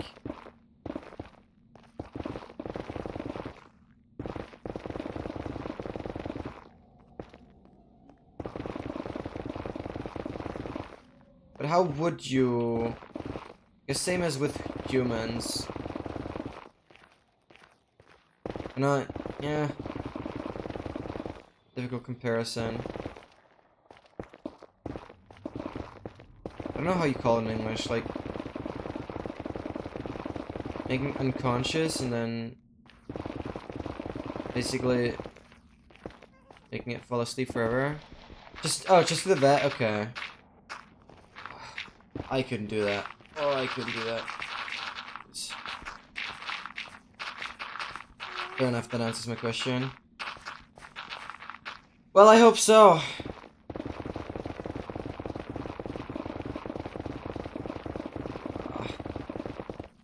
The question is, how much longer can you wait? Well, you don't know, I guess. Till that decision has to be made.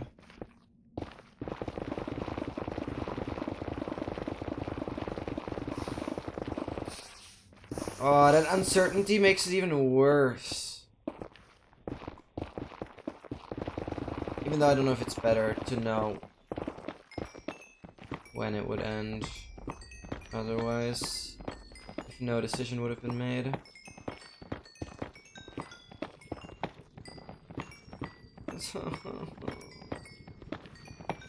Oh, thank you, hi. The game is trying to make my mood a little better.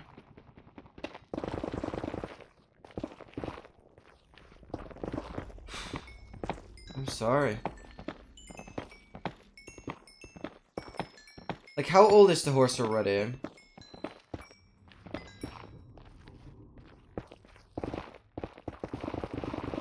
That way I can only hope that it had a somewhat livable life. Some pain, some misery, but... It seems if it's... It seems as if... It got, like, worse over time. Which, leads me to believe that it was better and more, like, dealable. Like, the pain, I guess. More tolerable for the horse earlier. Like, I hope that the horse was able to be somewhat happy a couple years back, depending on how old it is. I guess that's all I'm praying, that the horse still had a somewhat happy life. Those problems started occurring, or started really occurring at this amplitude. Just recently. Or I guess comparatively recently. However long it lived, I guess. Compared to that. Or relative to that. It's hard, especially when you fall, yeah, from losing their ability to stand, from anesthetics, but yeah, and the vet injects forever sleep, yeah. So that's the best way to express it. 18. I mean, how old does a horse get on average? Because I feel like 18 is still a bit. So, like, see it that way, I feel like it could be a lot worse. It was a lot younger. I mean, yeah. I just hope it was happy. That thought alone would really relieve me. Okay, I guess still a couple years to go, theoretically. Oh my god. Now thinking about it, I couldn't make such a decision. I could not make such a decision. Because there's no such thing as the perfect time to do it. Like, what would be the factors to decide that? It's literally do it now or never. It's like you don't know when it happens. Oh my god. Oh, I couldn't do that. I pray the best for your family, your horse, and everybody. That,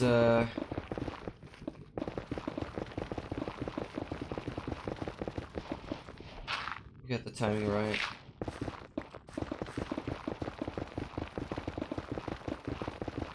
Oh, man.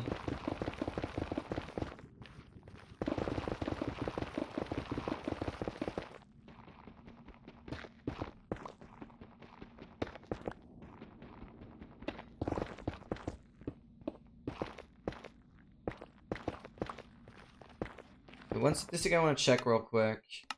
Statistic items. Times mined. How much netherite have I mined? Oh my days, that's crazy. We're on 1,935 ancient debris mined. And that's literally the exact number of ancient debris that we have collected in total. I guess some of the ancient debris went into the tools. So it's going to be slightly over the 2,304 that we need for a single stack. Yeah, we're gonna... Sure, I say goodbye. How far away is, like, the farm from where you live? Hope it's not, like... Yeah.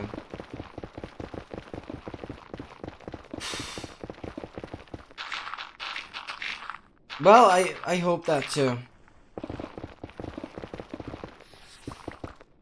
Like, it first sounded as if there's not really any form of recovery, or is it just because it kept getting worse?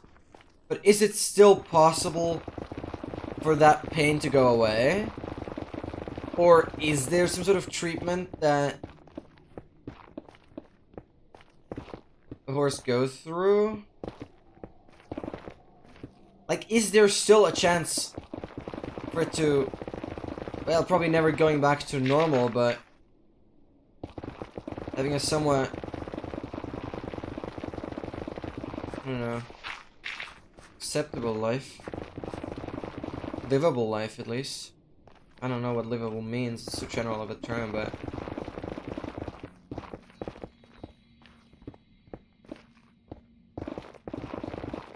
Because that really sounds like as if there's still, like, lots of hope left.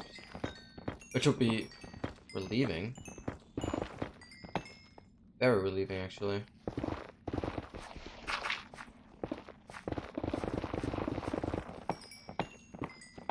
And, kind of means that no hope is lost.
There's no treatment for it, and it's progressively.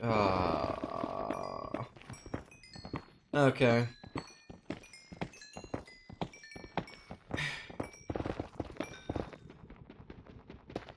God damn it. God damn it. Okay. Well, frick.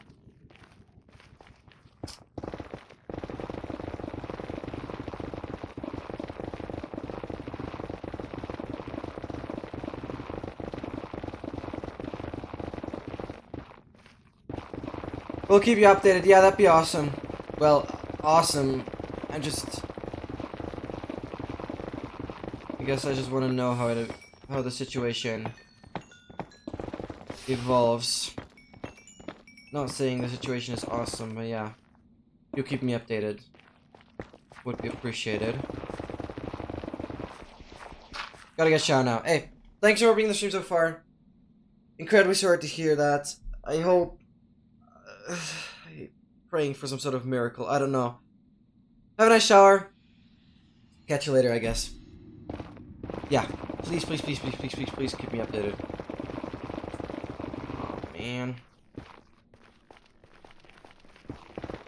Oh, that's I'm so sorry. A cycle of pain, misery, and unliving. Cycle of life. Brutal. Ruthless. Cycle of life. This is... I'm sorry. Hey, catch you later, Sharon.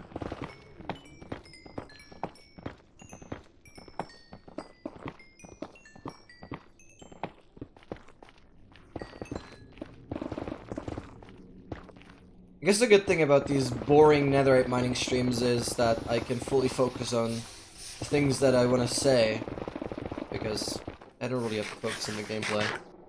Once I start working on like more complex advancements, obviously there's a lot of moments where I won't be able to just, you know, talk about so many different things, or reply to, or respond to every chat message immediately.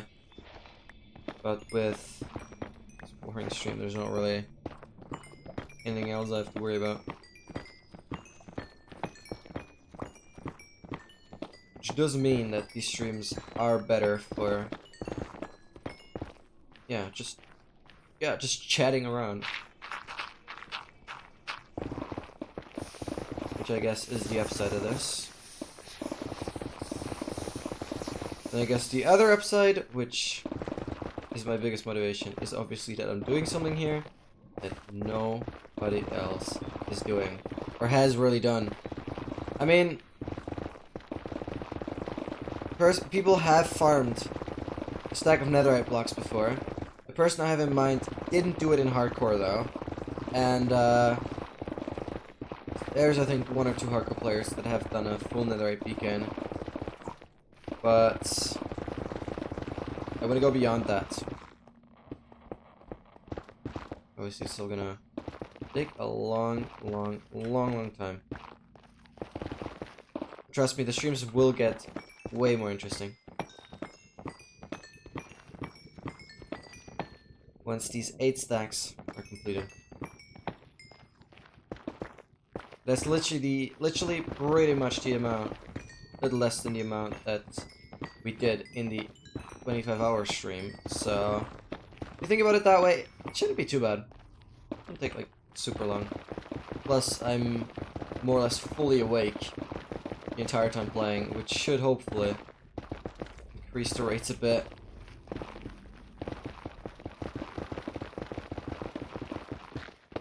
Quick results.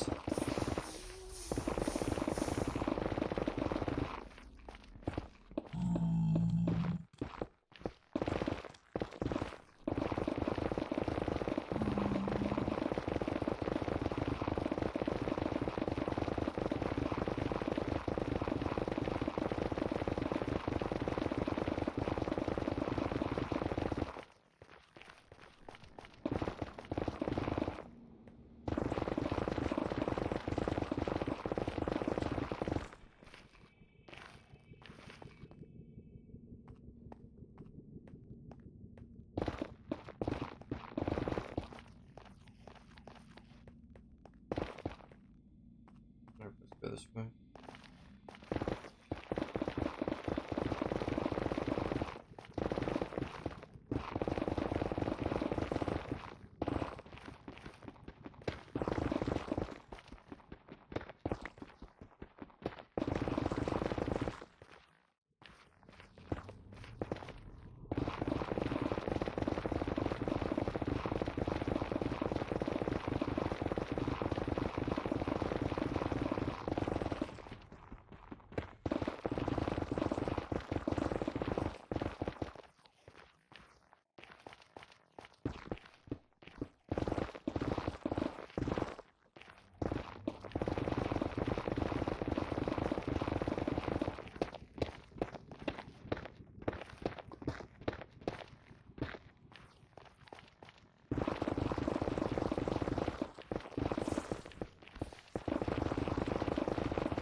Make sure to start it, guys.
Alright, don't have any more golden carrots, so we gotta start using pumpkin pies.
I just thought on bagels?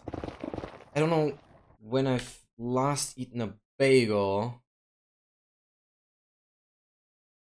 Bagel. What was that again? Oh! Yeah! Okay, I last ate them. Wait, do we even have bagels?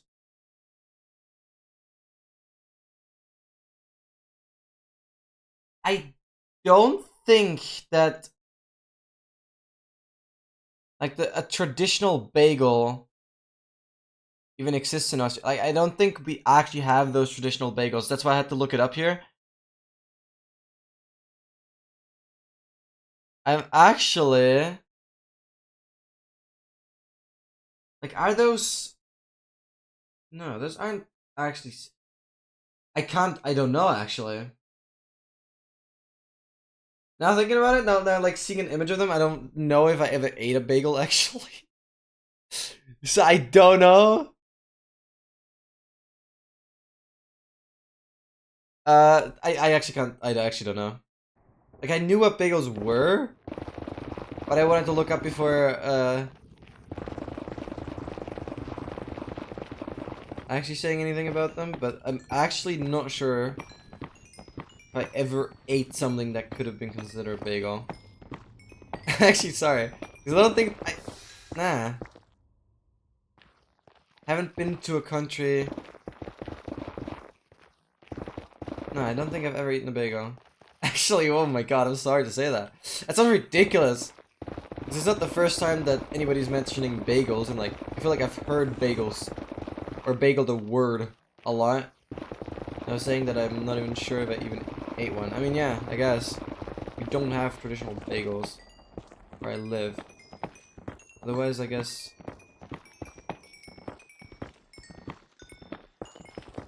I don't know if they exist in the US. But I don't remember eating one. The US is like the only country I feel like could have them. Oh wait, I want to go here, I guess. Yeah, I'm sorry to say. Can't give you a proper answer, sorry. My bad. Definitely I will consider trying one whenever I get the opportunity to do so.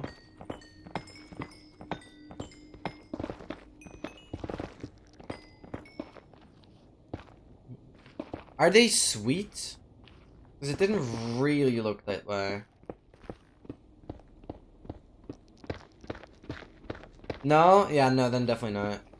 Because we have something similar looking, but it's sweet, so okay. Nope, then I'm sorry.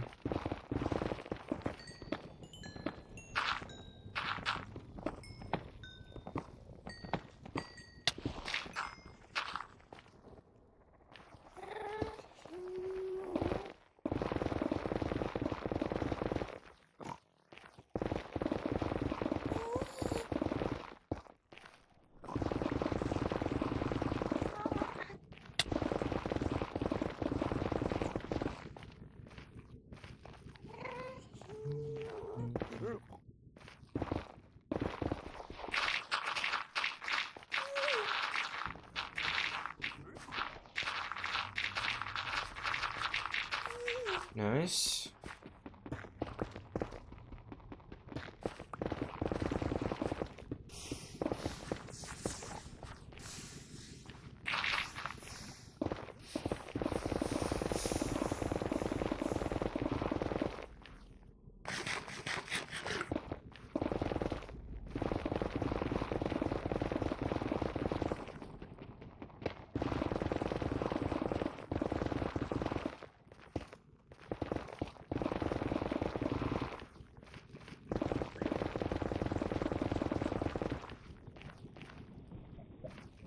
Yeah, okay, I have eaten traditional, like, American donuts as well. And obviously the donuts we have in Austria. I like bagels, but... Okay. I guess, okay, I've definitely eaten donuts, but I don't remember eating bagels then. Right, okay, that makes sense. Yeah, that helps a lot. That helps a lot. Yeah, I've definitely eaten donuts. I didn't know that. And I know I have so in the US. Into the US twice.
What for?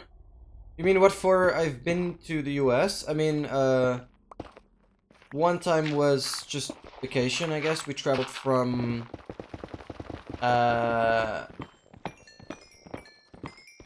was it? I guess we first landed, okay, I guess it was 2 flights. One flight was to Toronto first, which is bottom of Canada. Then, one flight landed in Kentucky. And then from Kentucky, we went through Tennessee all the way down to Florida. Within a time span of 4 weeks, we rented a car. And then we went from Kentucky down to... Or was it Tennessee? Was I ever in Kentucky? I don't know. Actually, I'm confusing this right now. This is already too long ago. I think it was... Yeah, I think the plane landed in Tennessee and then we went down to... From Tennessee to Florida within 4 weeks. That was really cool. And second time was a scout camp called a Jamboree. It's like a international scout camp or scout event. And that was like 3 weeks in total. There's like 40,000 plus scouts there. It was really fun because you meet so many people. And yeah, I've been in West Virginia there.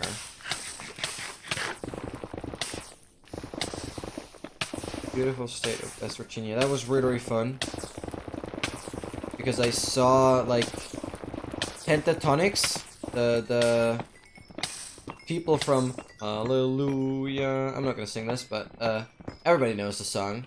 I saw that band live. That was so insanely cool. And Bear Grylls. Some of you might know Bear Grylls as like a survival expert and like big representative of the scouting world. So yeah, I've seen him in person as well. That was really cool. Yeah. But since then, I've not really been traveling too much. I guess once, on one hand, I'm lazy. I guess the other hand, I still had school and stuff. That was really awesome. That was really freaking cool. That is definitely something I will never forget. That was an event of a lifetime.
Alright, we hit the half hour, or I guess we hit the halfway mark of today's stream, unfortunately, already. Which means we're gonna have a nice little texture change. Just to keep it a little more interesting. I just like it, I guess, but not the entire time. I want to see the regular textures as well.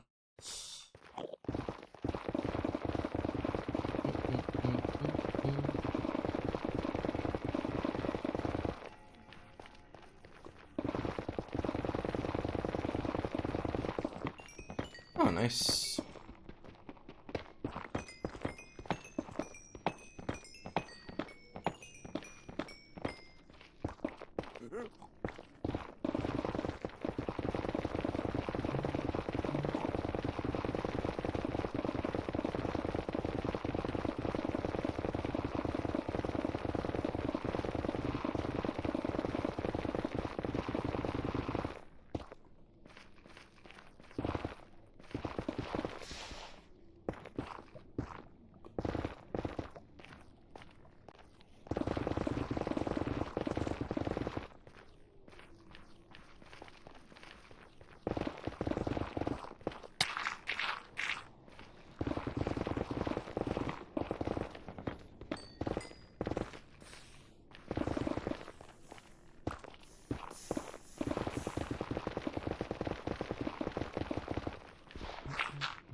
If lava wasn't here, it would look so peaceful.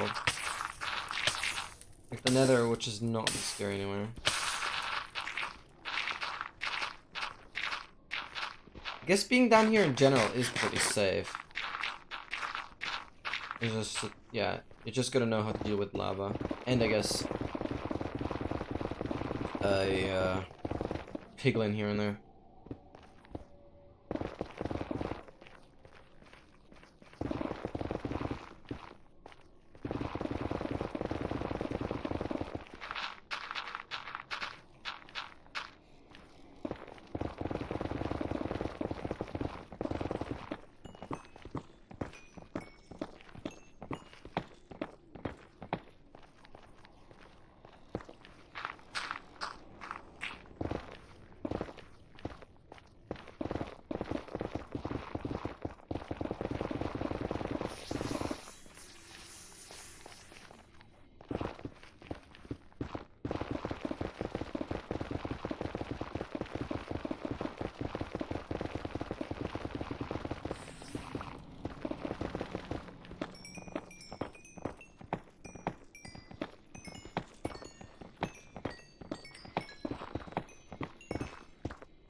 I'm off to bed. Dogmaster, I wish you an amazing night. Thanks for being the stream.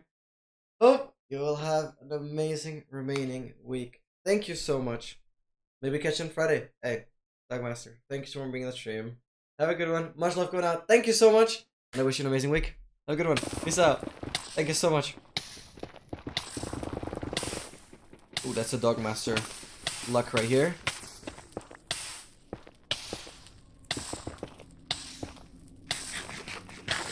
Thank you so much.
Oh,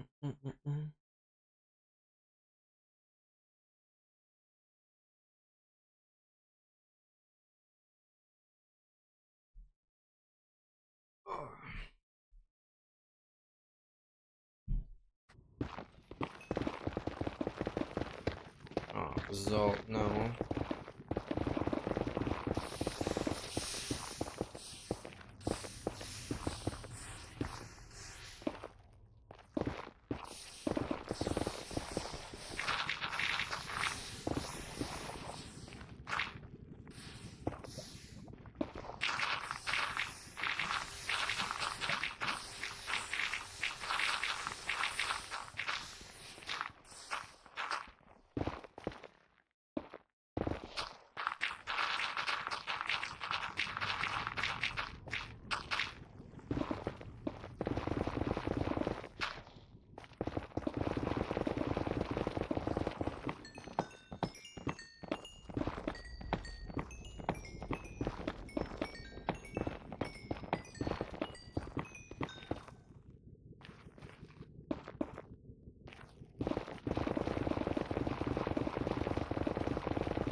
Don't.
Make sure to stay hydrated, guys.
No, bezonds. Wat bezonds.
There you go.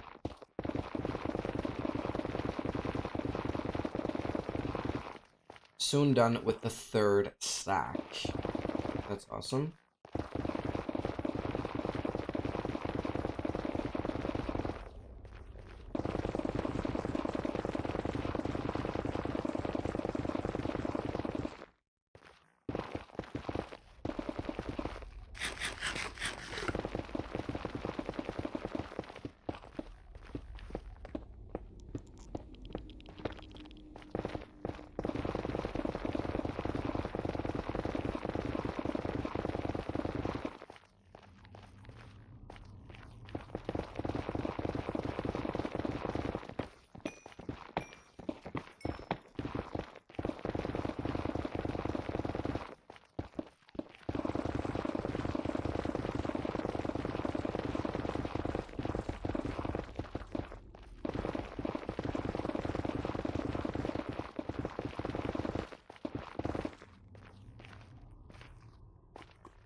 Alright guys, I'll quickly go to the bathroom. I'll be right back.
Alrighty.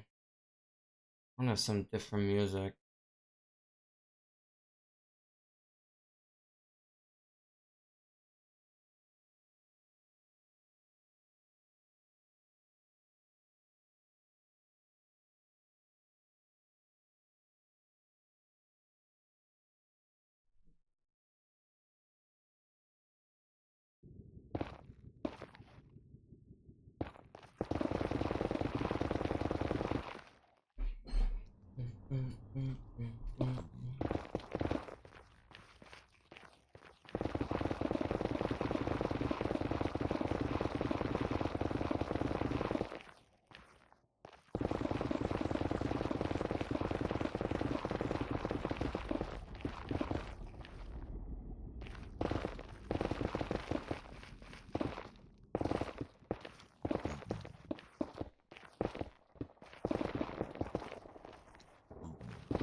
Oh my god, I thought zero durability. That would have been insane.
And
we got another head. What's the sword? Big one head. Smite 2 sword.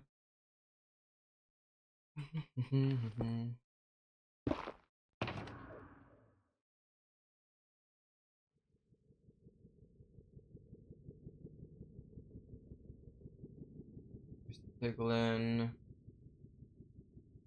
Yeah.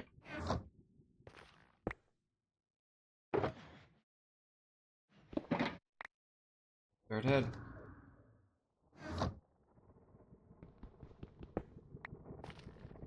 Good morning, Kiwi! Welcome to the stream! How are you doing? Hope you're doing absolutely freaking fantastic. Alright, did I get anything? Yeah. That sword is from the Piglin, I don't care. Welcome to the stream. How are you doing? Good morning! Happy Wednesday! Hope you have a great start into the day. Good morning. We are back at the grind. Fortunately, it's not the most spectacular stream. There's many netherite for the entire time, but has to be done. It is a grind. It is the maddest thing ever. Because I'm really doing something nobody has ever even attempted. But yeah, we're getting there. Stack of netherite blocks. Oh, dude. Crazy stuff, crazy stuff. Literally, I need to finish these 8 stacks. Or I guess, theoretically it's 9 stacks, but I need 8 stacks in 9 ancient Ibray, and we're done. We're finishing the 3rd stack soon here. And I have 49 netherite blocks in here already, so we're getting there. We're getting there. Oh, that's wild stuff. Absolutely wild stuff. Wait, I wanna finish this part.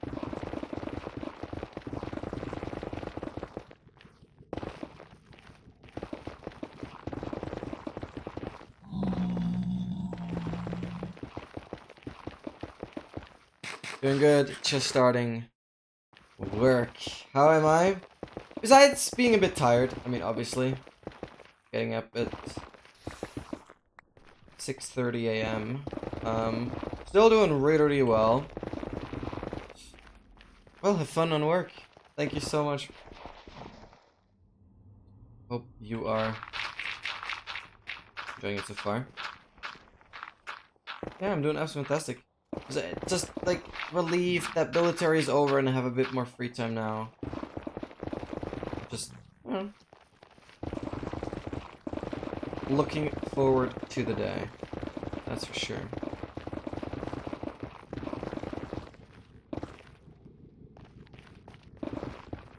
Right.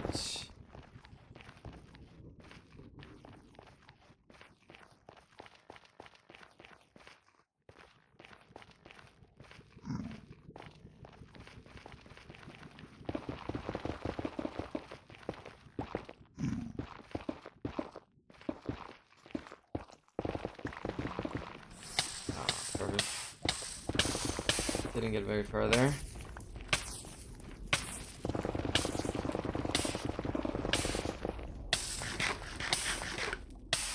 Been in for a while. And wait, you're in the military? Well, luckily not anymore. I had military for 6 months. I don't know. Well, I don't know. Maybe I just never mentioned it when you were here, but basically, I live in Austria, and in Austria, every male citizen, for all the ladies, all the female people, I guess it's not obligatory, but for every male citizen, male adult citizen, like above 18,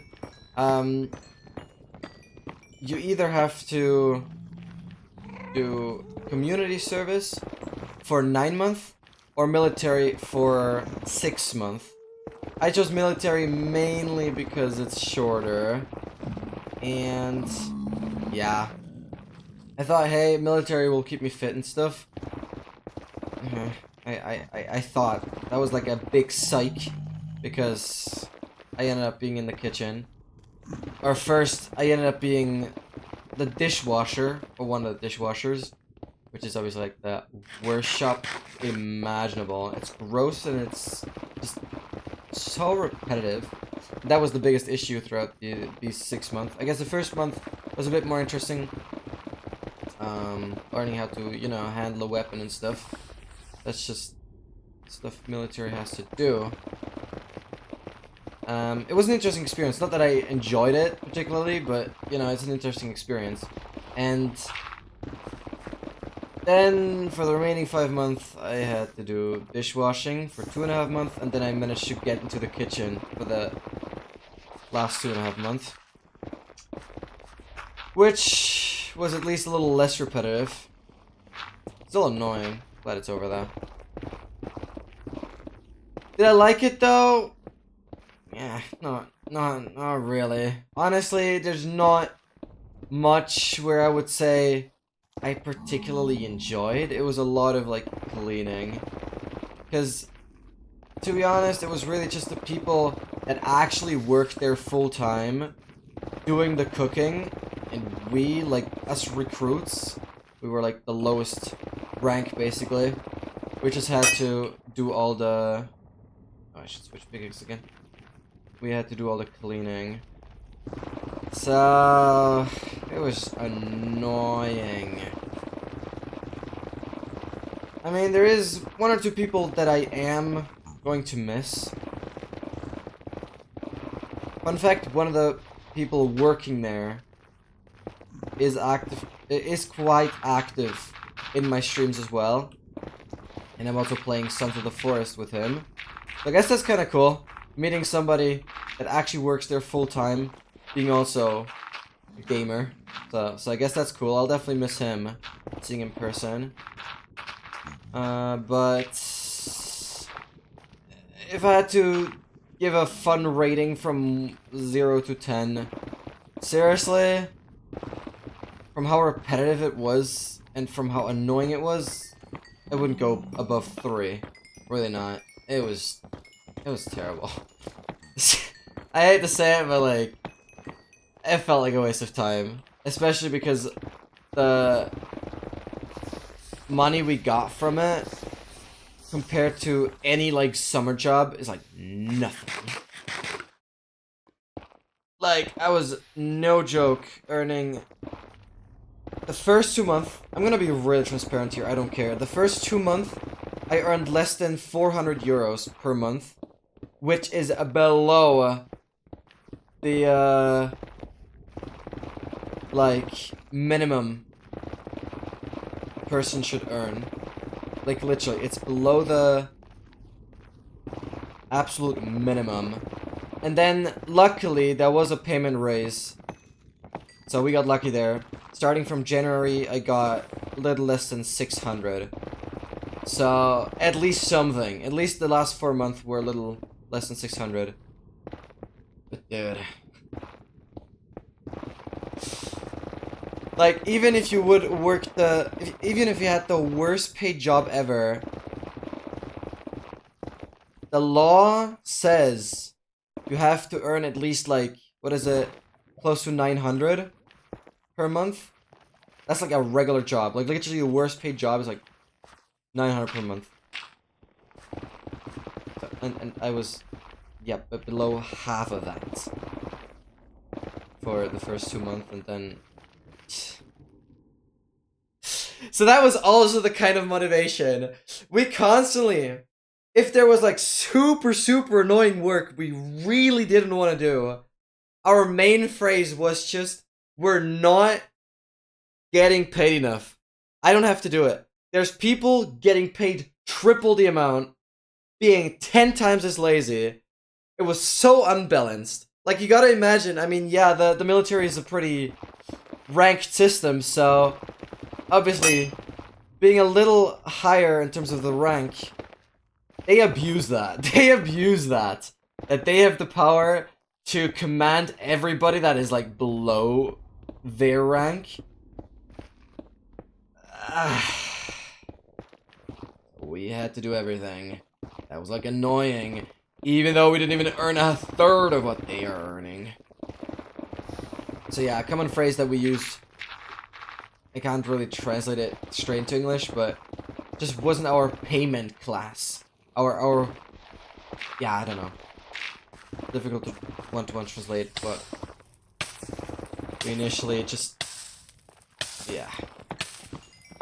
It was just so annoying work that we didn't end up doing.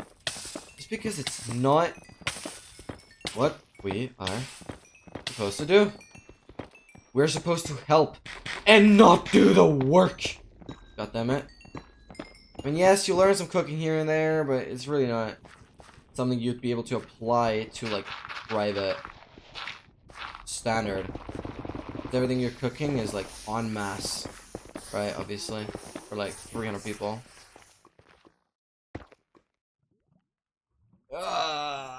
Well, I thought you would be, like, training and stuff, not cleaning. That's crazy. Yeah, I mean, that's, like, the picture I had. I mean, I still have my 12 hours of training every week, but that is additional. And additionally to those 8 hours, I was editing another 8 hours per day. And obviously, not forgetting the streams. Obviously, I wasn't able to do this early stream. This Wednesday stream is luckily something I can finally bring back. I'm finally able to do again. Glad it's over. Seriously glad it's over. Felt like, oh, complete waste of time. No freaking joke.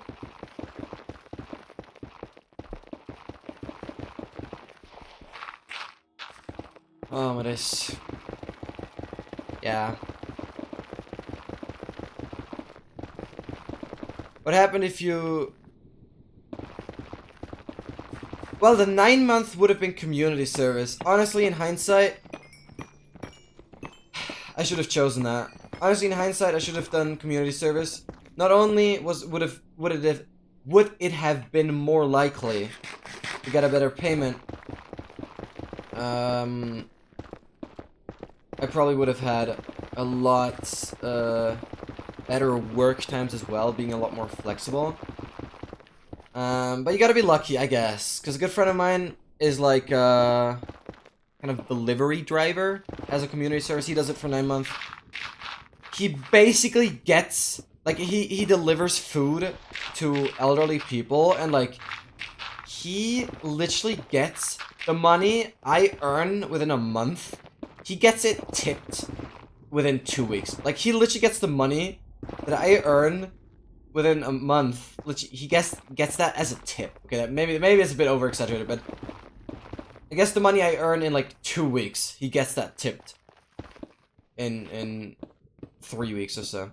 Yeah, I was maybe a bit over exaggerating, but like, that's crazy. And then he earns his regular money, aside from the fact that he sometimes only has like 5 hours per day.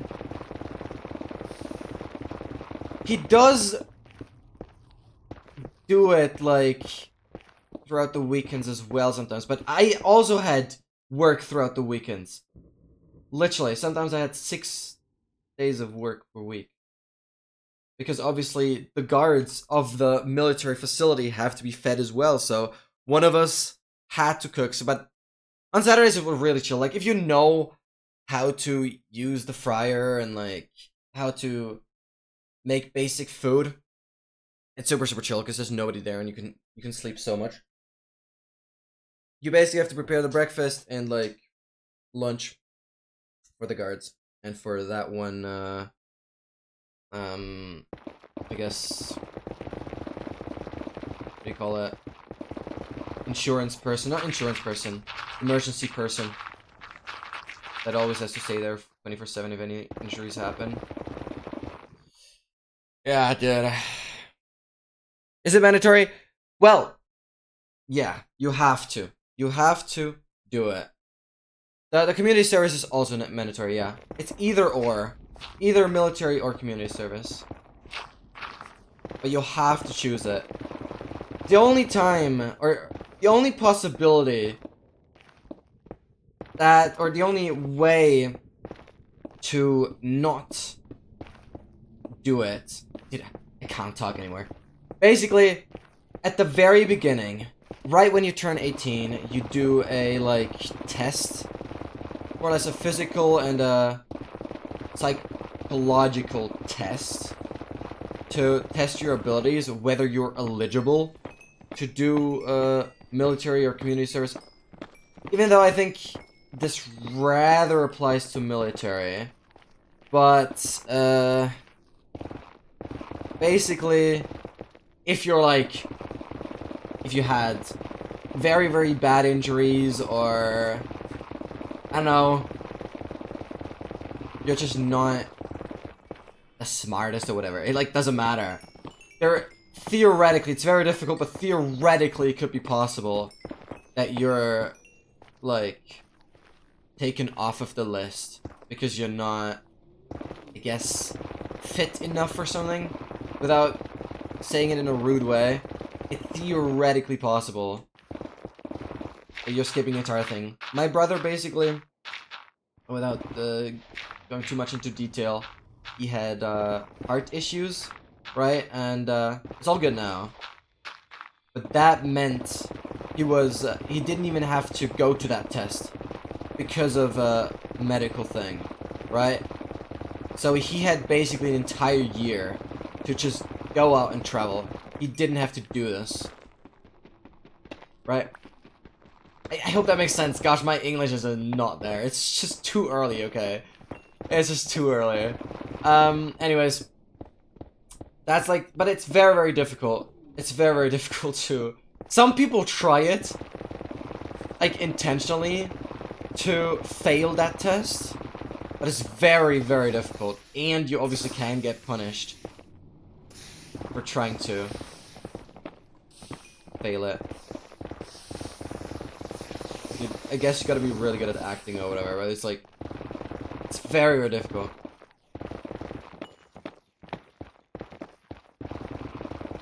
And it can happen that when you fail the test, that they, like, ring you up a couple years later, telling you gotta do that test again. And then you're just shifted. Like, we literally had people that were like 23. Like, I'm 19 currently, and I did it. And there's people that had to do the military or community service or whatever a lot later, at the age of like 23. Because either they had like a job or were still... Yeah, it's more like a... What do you call that? There's these 3 or 4 years where you're kind of preparing for a job, like... It's a kind of school that you attend, I guess, as a preparation for the job, but you do that after the main school.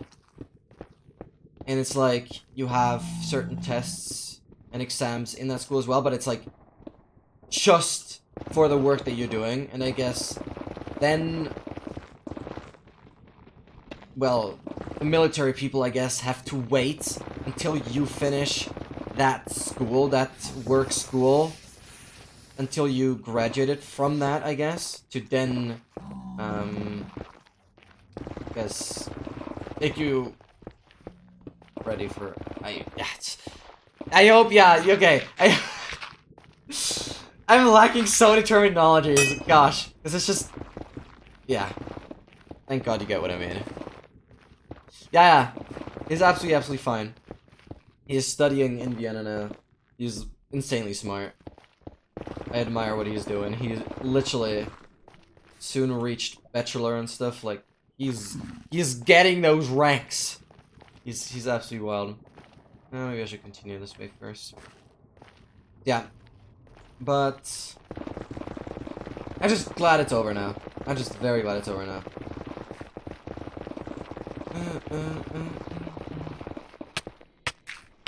Thank you, thank you. I'm glad you understand what I mean. It's apparent that English isn't my native language. But my biggest excuse is that it's freaking... Well, okay, it's nearly 11 a.m. Still, I got up at 6:30. Which, is quite early, considering I slept less than 6 hours. Yes, that's my fault, but I just wanted to edit. And then time flies by and I'm like, Plus, I had training till 10 p.m. yesterday, so like... There wasn't much possibility to go to bed that much sooner. Even though military... Yeah, you were an hour ahead of me. 1 hour behind me. Even though military gave me a good perspective of what early actually means. Because every Friday, every single Friday, I had the early shift. Like in the kitchen, it was late and early shift. And I usually got the late shift because I live quite far away from the military facility. So I'm glad I had the opportunity to do the late shift, which meant I had to leave my house at like 8 a.m. and then reach the facility till 9:30. Yeah, it was over an hour by train, which was quite annoying, day by day, every single time. And but nonetheless, every Friday was early shift, because every Friday was like when most of the people go home, go into the weekend. So Friday didn't have dinner either, because there was nobody really sleeping there, unless the guards and well, some other people. It's a bit too complicated to explain that. There's like 24-hour shifts in military that you have to like check all the doors, that all the lights are extinguished, stuff like that. Those people stay there as well. I had to do that twice. So annoying. Basically, those people still stay. And... Anyways, Friday is always dinner, which meant everybody was early shift, because there was no late shift in that regard. Because there was no dinner to prepare. And... that meant I had to get up at 4:40 a.m. every single Friday. And because I am a freaking workaholic, I was like, yeah, I want to spend as much time at home being able to edit, being as productive as I could possibly be. That way, that meant I literally edited till midnight on Thursday. Like Thursday, 24 o'clock, like midnight. Then took the train at a little over midnight. I reached the military facility at 20 past 1 a.m. Then slept for 3 hours roughly. And then got to a 10-hour work shift. Yeah, or 9 hours. 9-hour work shift. Because for breakfast I have to be ready at 5 a.m. Because breakfast is at 6 a.m. and I gotta be ready at 5 a.m. Dressed up and everything. Dude. That was fun. Every Friday, 3 hours of sleep, getting up so early. That's also the main reason why the previous Friday streams have been 4 to 5 hours, like significantly shorter, because I just couldn't. I was so effing tired. I just couldn't stream longer than that. Finally, Monday streams are 6 hours again. Friday streams are 6 hours again. I mean, Saturday streams stayed normal. Not affected by that, but absolutely glad those times are over. But that was, yeah, super early. So 4:40 a.m. Glad I know to get up that early. Thinking about that, 6:30 as I got up today is like chill, absolutely chill. Even though I sleep a lot longer usually, like 9 a.m.-ish. Yeah, well, that's crazy. But at least you have something you can say. Yeah, I mean, there's some stories. Not as many as I would have hoped, because it was quite repetitive, as I said. Some experience here and there, that's for sure. I'll quickly go to the bathroom. I'll be right back.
I mean, surprisingly,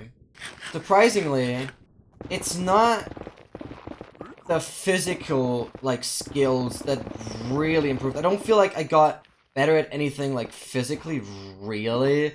I mean, yeah, I had to cut a lot of onions, stuff like that. I mean, yeah, maybe I got a little faster doing that, but it's not, like, super crazy. It's more of a psychological... I feel like I learned a lot more psychologically. This might sound weird, but every evening, especially the last 2.5 months, or well, I guess the last 2.5 months, that I spent in the kitchen, I, was the one that handed the food to everybody, because like, it was a bit of a hygienic thing that we have to give them the food, like, we have to put it on the plate and then hand them the plate, right? And, every evening, that was me. I was doing that, and the other person that was in the kitchen was doing, the lines. It doesn't work in English, but basically we had to keep track of how many people were eating, or were entering the room, I guess. Yeah, I guess we're eating, yeah. It's really about those. And so I was giving them the food, and we had this kind of thing going on where those are the hygienic standards that had to keep up, even though everything was so incredibly gross. I guess that's something they just stuck to. That whenever somebody wants to get more food, we'd have to give them a new plate to put the food on, and not put the food on the plate that they already had. I hope that makes sense. And so, I guess during military, at least, I learned to be more strict, saying them, yep, sorry, you gotta put it to the, like, dishwashing section, like, just put the plate there, and, you'll get a new one here. So, at least, I learned to say, or I learned to be more strict. I learned to be, or I learned to say no more. Because I just had to. Right? Because, especially during lunch, the food was a lot more rationed. Not rationed in the sense of everybody got, like, a certain amount of, grams.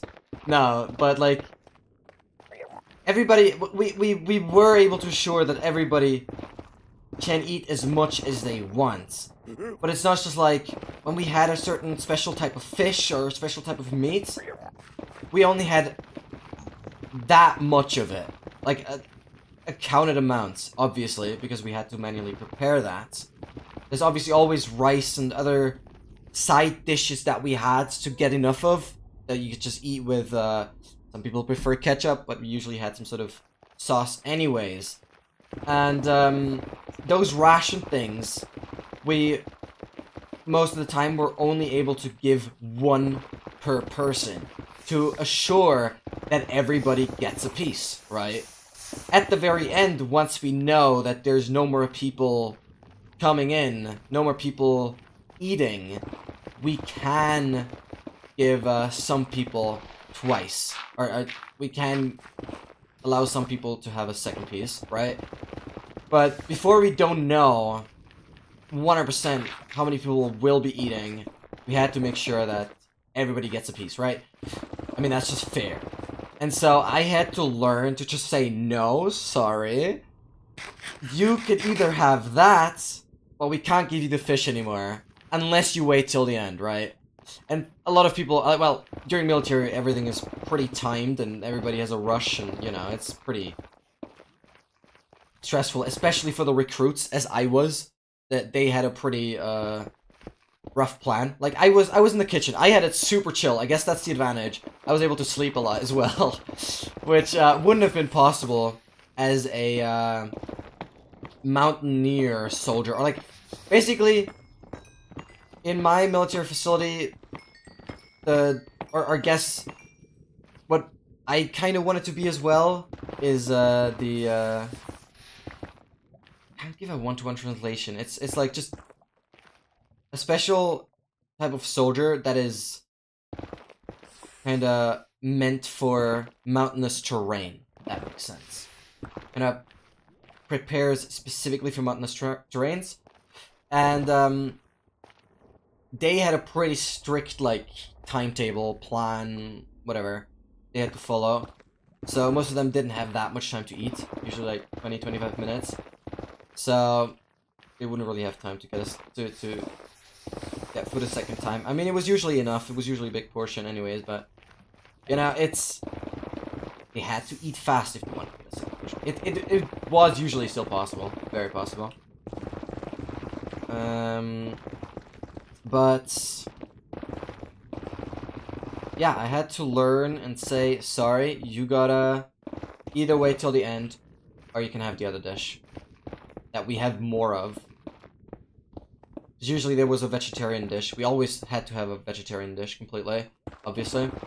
And usually that one wasn't obviously chosen that often. There's usually two dishes they were able to decide from. Usually one with meat and one without. And obviously the one with meat, good. I mean, speaking about meat, there was literally meat every single day. My meat consumption, like, skyrocketed into the abyss, into the unknown universe. Literally past the moon, the Mars, and everything. But it's like, I mean, I think since military, I've not eaten a single bit of meat because I'm done for now. I literally told myself I'm gonna reduce my meat consumption like crazy because I feel so bad about the amount of meat I had to consume. Like, I wanted to get proper nutrition, and so I feel like that was the only way. Plus, there was this sense of curiosity that kept me going, being like, I want to try it so bad, and then I obviously ate a piece of meat because I wanted to try it, and I wanted to see if it's good or not. Plus, I wanted to know if I can recommend it or not. It ended up being like, we're not allowed to recommend anything because, yeah, either our recommendation was bad, or secondly, it was, nobody would have eaten the other menu. Like, we were usually recommending menu 1, which was the one with meat, and, thus nobody was taking the second menu, and so people complained, I don't know why, but so we ended up not being allowed to recommend anything, because you have to let people decide, so that there's a greater chance for them to take menu 2. I don't get it. It's absolutely stupid, because whatever is left on menu 2 is perfect perfect for dinner, right? Like, I don't care, as long as we have some food for dinner, and if you're not hungry, or if you don't want to eat something, you're not hungry. Like, that was the premise. If there were people that were like, ew, I don't like this food, don't you have anything else? I'm like, then you're not hungry. That's stuff you gotta learn. Sounds crazy, to be honest? Yeah. I mean, it was crazy in general. It was crazy, a lot of stuff happened. But not, as I said, not enough to really have those crazy stories. I guess it was still monotonous enough to be like, I can't distinguish, like, really any particular day. There's not, like, there's maybe a couple events that happened that I remember, but I could never really tell you when they happened throughout the time, nor, like, which day of the week it was, or whatever. I just know that it happened. That's the thing.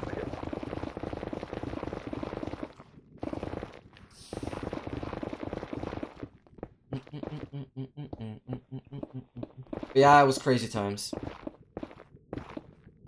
Yeah, all the days merged into one. It literally reached its peak when, okay.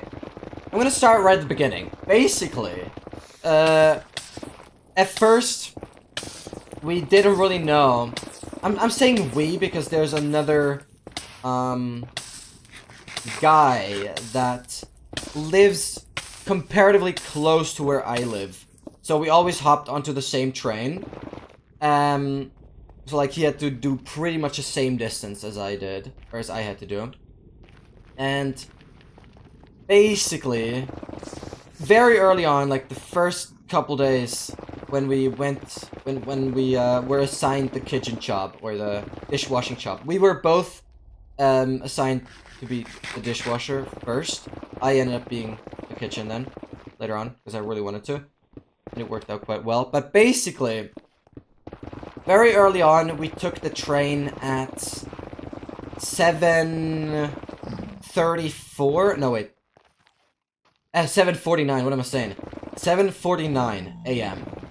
That's the initial train that we took, because we wanted to be real safe. But we ended up being, like, always a little over half an hour early to our shift. So we just went up into our room where we would be able to sleep, right? But we usually slept at home. That was luxury, because I guess as a soldier that we both initially wanted to be, it would have been a bit more tricky to sleep at home if you live that far away.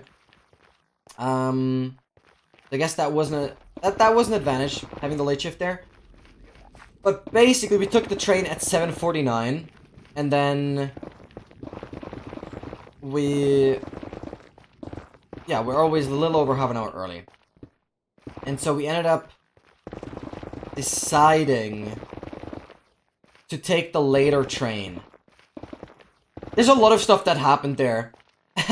I'll never forget, on a day that it was only me, like the other one had like a day off. Because usually when you do the weekend shift, when you do either Saturday or Sunday, you can have one of the work days off.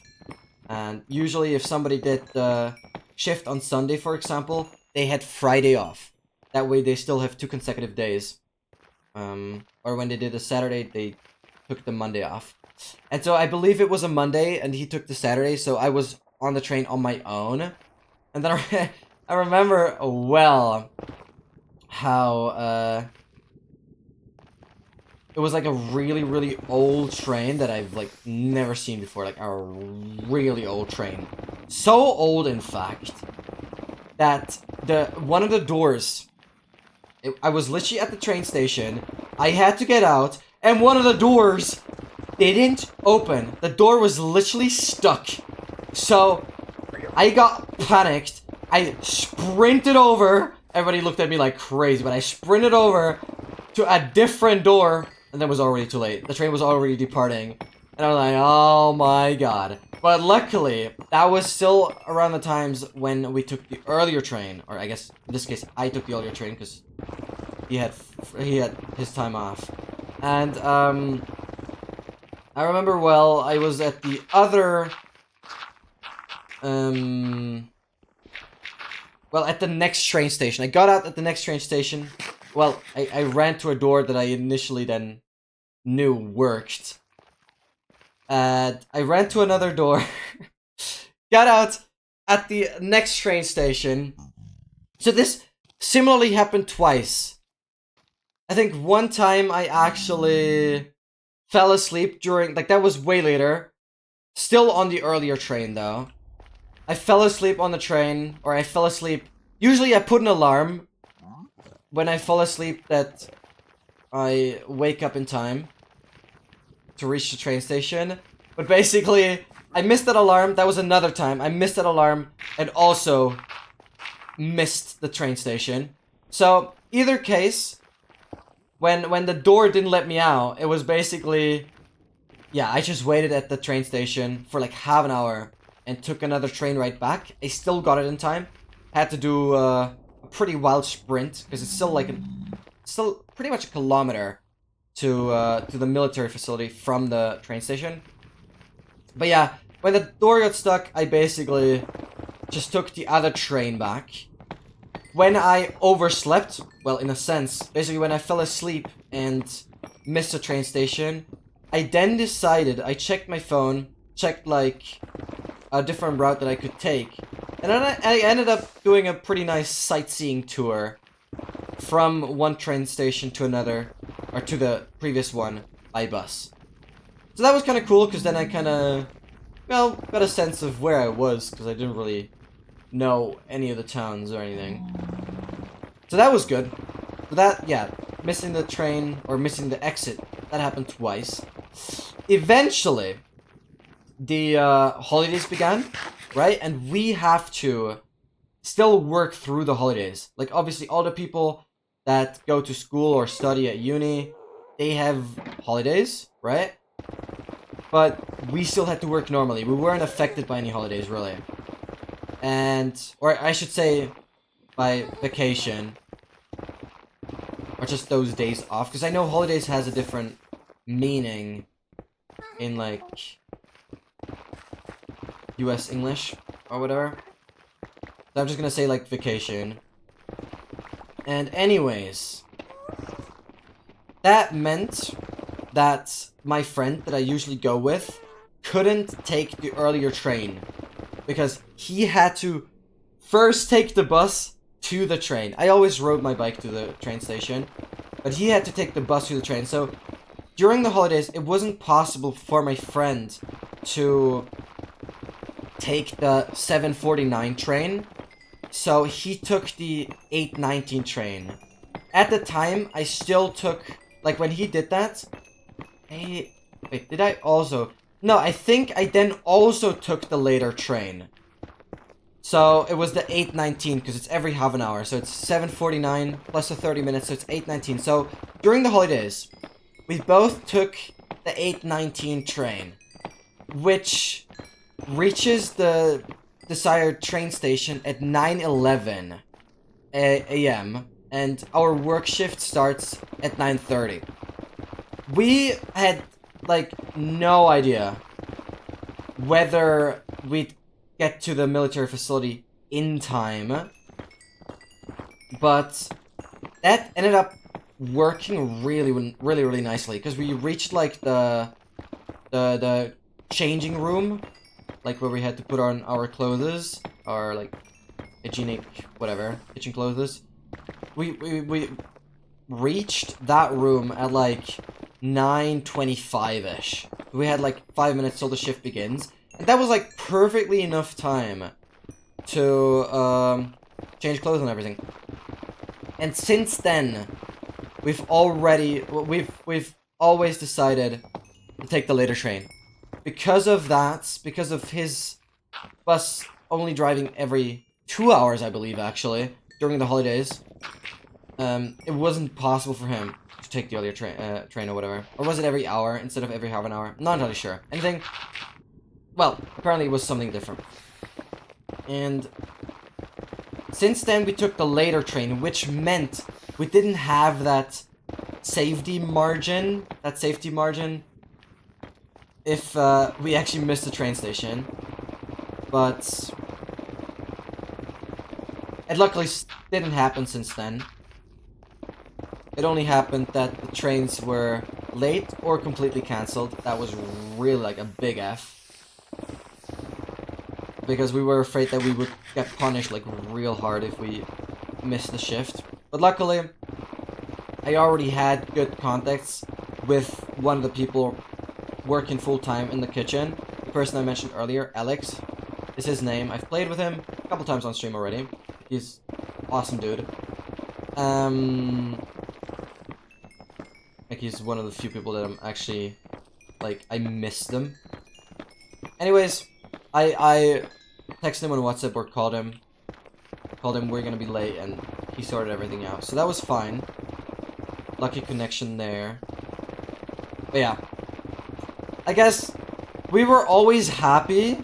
This might sound super weird, but we were always super happy when something was different, even though it was even when it was different in a bad way. Like, even if a train got cancelled or something happened, it was we were just happy when something was different, even when it was different in a bad way. What would happen if I was late? Luckily, the job I had to do was, like, it was annoying, but it was really chill in that sense, because I was only affected by, like, the military standards very little. What I mean by that, I never had to do, like, any salutations, like any military salutations, or any, you know, my clothing didn't have to be perfectly adjusted and whatnot. And that way, that also kind of goes hand in hand with not really being punished at all. Aside from the fact that there wasn't usually that much for us to do, except for, like, cleaning all this stuff, as I said. So yeah, there was no punishment at all. It, like, didn't matter. So I guess we were really lucky there. We were still scared every time when we were late. But it really didn't matter. There was no punishment. There was literally no punishment. So we were like really lucky there. I guess there would have been a lot. It would have been a lot worse if we were those like mountain soldiers that we initially wanted to be, because they, well, being there means obviously everything is a lot more strict. So I guess that was a big advantage being in the kitchen, that we were able to think on our own. Like, there was a lot of times where the employees that I guess were kind of telling us what to do, they just said, do that. And we were allowed to just think for ourselves, manage it time-wise. Because, yeah, as a normal recruit, as a normal soldier, I guess somebody higher would tell you exactly what you had to do. And so I'm glad that I was still allowed to use some of my brain cells. Like, if you get what I mean. So that's like the military thing. A lot of people that end up staying at military full-time are like people, no offense, but are like people that either can't think or just don't feel like thinking. Because you don't have to think. You just don't have to think. You might have to be somewhat like physically fit and physically strong, and you gotta have like your mental power, I guess. You gotta be strong mentally as well. That's a thing. You definitely gotta be able to push yourself beyond the limits. So I respect that. People that stay at military are like,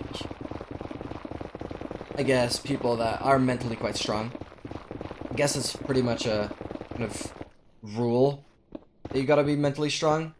Otherwise, you're just not gonna be able to do it much. Because it can be very challenging physically. But mentally, as well, I guess. It's just enduring. But there's not much you have to think. Like, actually solving puzzles or using logic. There's not much logic. It's just doing this and that and pushing through. It's just that pushing aspect. Being able to just go all out physically, mentally. That's like what you gotta do. But like, that's what you gotta be good at. It's not like you gotta be super smart or intelligent. That's the thing. And I wanted to be able to use my brain cells. And I guess in the kitchen, I was able to use my brain cells a bit, at least in terms of time management. Because especially in the evening, because I always had the late shift, so I had to make sure that everything is tidied up, like the kitchen is clean and everything, and that like the kitchen is ready so we can leave, right? That everything is fully stored up, all the remaining bread goes into the freezer, stuff like that. Just so it's ready. And obviously, time management is a huge factor there, because the earlier everything is done, the earlier we can leave. So it ended up being like a 7.5-hour shift instead of the 8 that we should have had. But I mean, that's fine, because usually the evening is a lot more stressful than like usually the late shift is a lot more stressful than the early shift. So like, it was fine. Usually the early shift was the full 8 hours, but the early shift had a lot less to do. But basically, I obviously big-brained and made sure that I task overlapped as many things as possible. Basically, I tried to do as many tasks at the same time, time-wise. Like, whenever I was handing people the food, when there was a little, like, gap in between the people coming in, I was already making sure, are there any further locations I had to clean? Can I already remove the remaining bread? Do the people even need any more bread? Can I put that in the freezer? Can I already, you know, help people washing the dishes and stuff. Like, just, we're all holding together. Obviously, yeah, just, it's difficult to explain that, because in the end, there was not that much to do, but it's, like, still time management. Yeah, just time management. That's really what I guess you kind of get good at. So it's these kind of things. It's not, like, proper skills that I got better at. It's just these, yeah.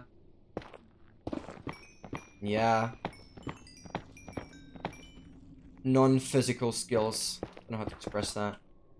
These theoretical skills. It's difficult for me to explain that, but yeah.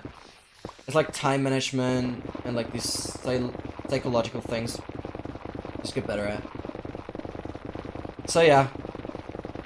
And I'm glad, because usually this shouldn't have been the case, but more towards the evening when I handed out all the food for dinner, we didn't have any chef or any kitchen employee looking after us, because I guess they trusted us in what we did. So they usually left earlier, which they wouldn't be allowed to do, but they did anyways. Which meant we were completely on our own. We still did our job, because we would have gotten punished the next day, but we still did our job. But it was kind of cool, because there was nobody. I mean, I said it in general. There was not much of this commanding going on, telling me what I had to do exactly. But there was even less. Yeah, especially during the evening. I was completely on my own there. So, I really like that, because I am a person that, yeah, is quite good at dealing with problems and stuff on my own. I'm very, yeah, just self-organized. I don't really know if that makes sense, but I can work well in teams, 100%. I've done a lot in the past, but I'm also quite good at just doing things on my own. I guess that helped a lot. Like, I don't know. I enjoy that. Have independence, exactly. Even though there is a strict rule that always when we're handing out the food, there has to be an employee watching us, so we don't mess up. That rule exists, but it was not... They just didn't care. Like, they would have had to stay, or like, at least one person would have had to stay with me, because I guess there was only 2 people my age in the kitchen, and then 2 people my age in the, like, doing the military mandatorily.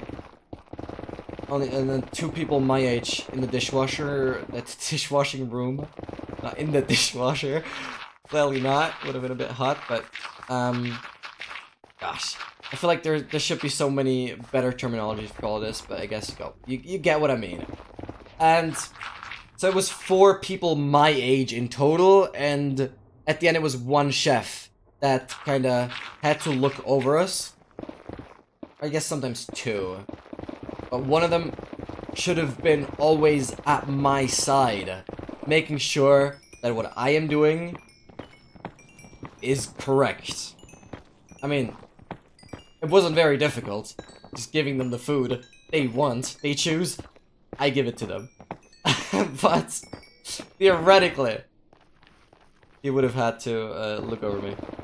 But I guess there was enough trust, and I mean, I'm a very, very trustworthy person. And there was no reason for me to, you know, do anything badly. Like, I just did it, and my entire motivation is like, I'm gonna do this, and then I can go home. That was like, literally, the minute I stepped into the military facility, I'm like, right, just gotta sit through this, and I'll be home eventually. Like, time passes. And that was the entire thing. When I knew, like, roughly, when I first knew, okay, military is gonna start November, like, the 3rd of November, I believe, was when military started. All I was thinking is, those 6 months will be over eventually. Time goes by, day by day. Felt slow at times, felt faster at times. But, you know, it's over eventually. And now is.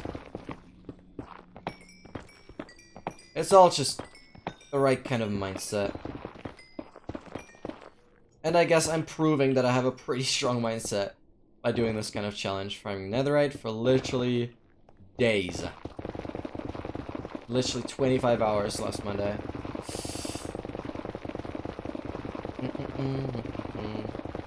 Like, literally the amount that I want to get is what I farmed throughout the entire stream. Gosh, but the rates today are terrible again. I've gotten like 1.5 stacks in 4 hours, dude. Oh my days, and I need to get 8 stacks. Yeah, not super efficient. There's not any other strategy I could think of that is better than this without TNT. Unfortunately, just don't have that much TNT. It's not gonna be that much better even. Like, you waste a stack on TNT, a stack of TNT on like 8 debris. TNT isn't that good. It might be a tad bit faster, but you need like an immense amount of TNT. And for the amount of ancient debris that I need, I would never be able to get enough TNT. Never in a day. That's just not worth it going for TNT after all. All the gunpowder I have is just for rockets. That makes a lot more sense.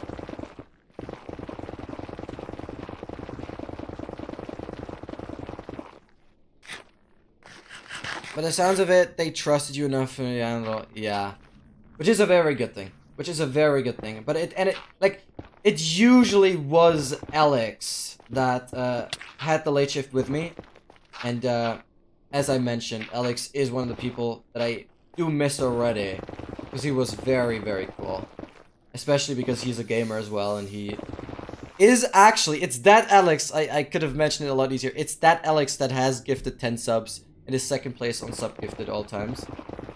So yeah, it's that Alex. So I have a really good relation to him, or relation with him, whatever. English prepositions, mixing them up. What do I need the ancient debris for?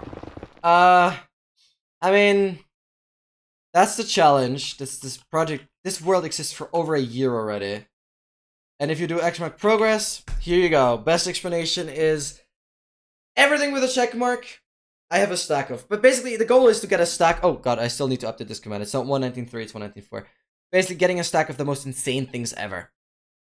And as you might be able to tell, besides the mob heads and the advancements that we're gonna focus on soon, besides that, I literally have a stack of everything but the netherite blocks.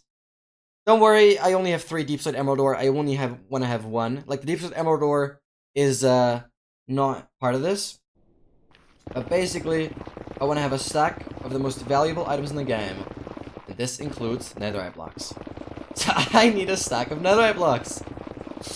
And I want to go beyond that and get 244 netherite blocks, which literally is 4 times of what I have currently. Over 5 times what I have currently. But I'm gonna do that in between. It's gonna take forever. But I don't care. I wanna do things people thought would be impossible. If you wanna get more into this project, I hate self-promotion, but I put, as I said, I mentioned earlier that I had 8 hours of military and then 8 hours of editing, and you might have been wondering what I was editing on. Mainly this series. There's 8 episodes out currently. I am making this exact project into a video series. Trust me, those videos took me weeks, if not months. Like, literally the first part took me over 2 months to edit. And, yeah. The last 2 videos took me over 3 weeks. The last video, actually 5 weeks. But that was also due to the new computer and everything. But yeah, feel free to check it out on YouTube. 8th episode released on Friday. I put, like, literally hours upon hours into those videos, and they take me weeks to make. So I'd appreciate it, and I guess the introduction to those videos explains a lot better. And they're a very, very nice summary of what has happened so far. Like, if you want to see how I got a stack of beacons, how I got all music discs, how I got a stack of Heart of the Sea, that's the latest episode. Stuff like that. You can see it all there with animations and everything. Like, I put a lot of effort into it, like, a lot. And I mean that. So, yeah, feel free to check that out. But basically, I want to have a stack of netherite blocks. That's it. That's the thing. Because if you look at this shulker box, this is a cheated item. That's why this product is called Cheated Inventory Challenge. Because it's supposed to look cheated. Like, seeing these full stack of items, I swear, so many people mention already, what the hell did you use creative to get all this? And no, like, it's supposed to look as if I got it from creative. Like, just middle clicked it and got the stack. No, not at all. 64 dragon heads, wither skeleton skulls, wither roses, beacons obviously, then the shards and the music disc fragments from ancient cities, a stack of god apples, then name tags and leads from ancient cities. I know name tags and leads aren't too crazy. Then a stack of every mob head without any farm, just from thunder with tridents and stuff. Then a stack of large fern and tall grass, which you can only find in village chests. And then a stack of conduits. I finished that like a month ago. The stack of conduits alone, 512 nautilus shells. The stack of conduits alone took me like 2 months of just being at the drowned farm. And not to forget, I had 160 shells before being at the drowned farm. 160 shells, 160 nautilus shells, just from random drowns while I was exploring the world. So, not just drowned farm. Then a stack of deep slate coal, which is the third rarest ore. Then a stack of regular diamond ore, which in this version took me also over 30 hours. We were finding that like 2 weeks ago. I was literally like statistics, items, boom. You can see I mined over 200,000 stone just to get the stack of regular diamond ore with the beacon. Because the further down you go, the more common diamonds is. So to get the stone variant diamond is actually really, really, really difficult. Then we have, well, a stack of regular emerald, not super crazy, and then 3 deep slate emerald. You can see them next to the dragon egg. Dragon egg, obviously, theoretically, being the most expensive item, or the most valuable item, as it only exists once. The enchanted arrow and enchanted book are rewards from this data pack. I'm usually not keeping them, but those seemed cool. And yeah. Then there's the bird treasure map of the very last Heart of the Sea that I got. It's actually at the very end of the latest episode, ! new vid. You guys can do that command. And 2 glitch bird treasure maps, which are also very, very rare. Yeah. That is a lot. And not to forget, 49 netherite blocks in here. 49 netherite blocks. And from all the diamond mining session, you can see I have another stack and 48 deep slate coal in here. From all the diamond mining sessions, I mean, I still have a lot more lapis. Some more redstone there. We're stacked. We're absolutely stacked. All these mob heads from the custom data pack. We have a lot of gold from basically all just mining on the overworld. Then, where's the rest? Yeah, whatever. It's absolutely wild. It's absolutely wild. We're on day 1246, which is like time played 15.5 real life days. I'm gonna what is that in hours? Wouldn't be that in hours is like 372 hours ish. Yeah, pretty accurately actually. 372 hours in this world, which is not that crazy. But yeah, I forgot to put the command !new vid in the title.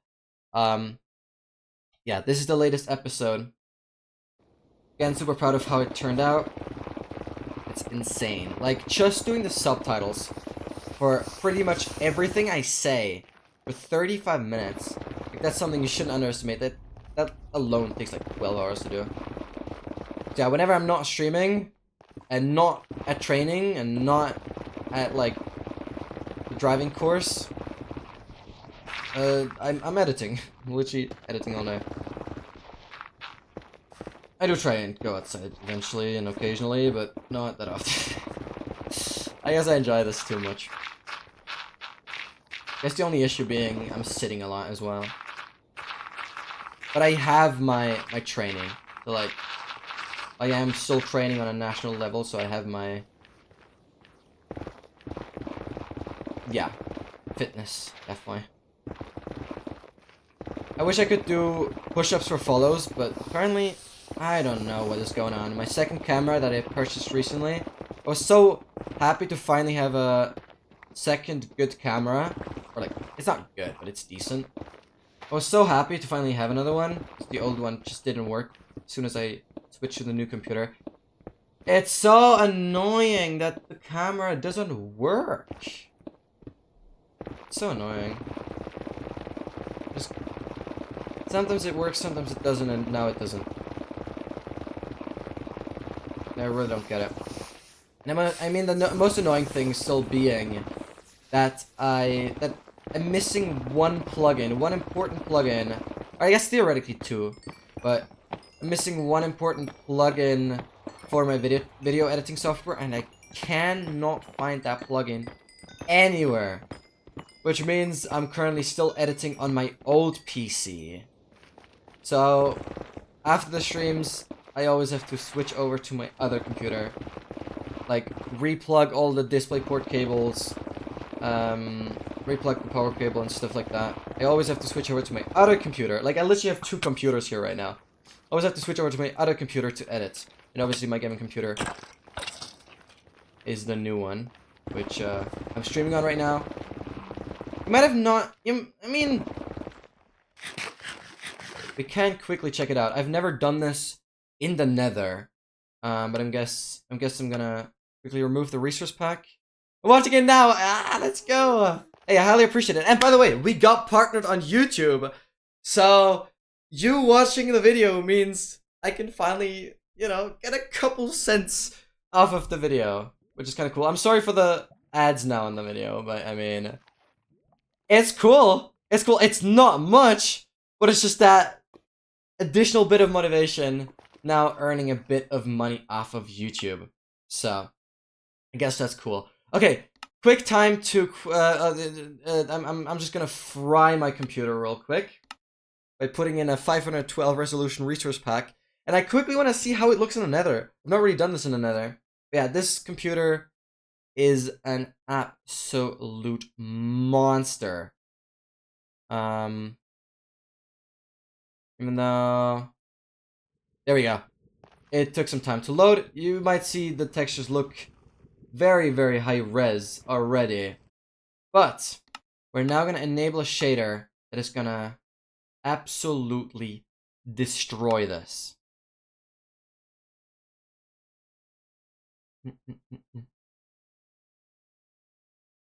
Yeah, this video is doing quite well compared to the previous episode, which after 5 weeks now has like 110 views.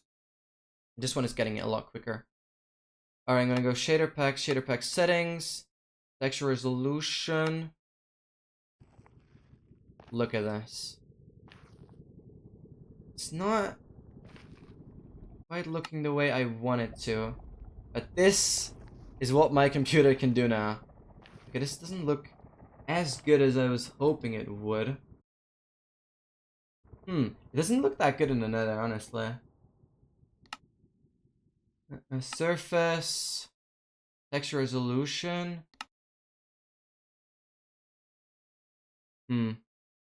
Yeah, but this is one of the most taxing shaders out there. But it doesn't look too good with all the items on the ground. Yeah, the items are really glitched. That's what makes it so bad. There's another crazy shader that has insane lighting. Like, you need a really good computer to run this. And I'm so happy to have one now. After 6 years. I mean, the other computer was also really good. And the other computer is still pretty good. But this one is just better. And then the other computer I still use it for editing. This shader takes by far the longest to load, but you might notice the lighting on the lava is unlike any other shader. Unlike any other shader. I mean, the shader's still under development, and I don't think it's gonna look too good either. But no other shader has this kind of edge. Like you can really see the light rays coming out. Look at that. No other shader has this way of cutting the light like that. Every other shader would spread the light equally. Yeah, it has more detail on the light. This is absolutely crazy. Yeah, I mean, we can completely frame my computer. I can turn on night vision. It doesn't look that good, but I know it's quite dark otherwise. But yeah, this is absolutely crazy.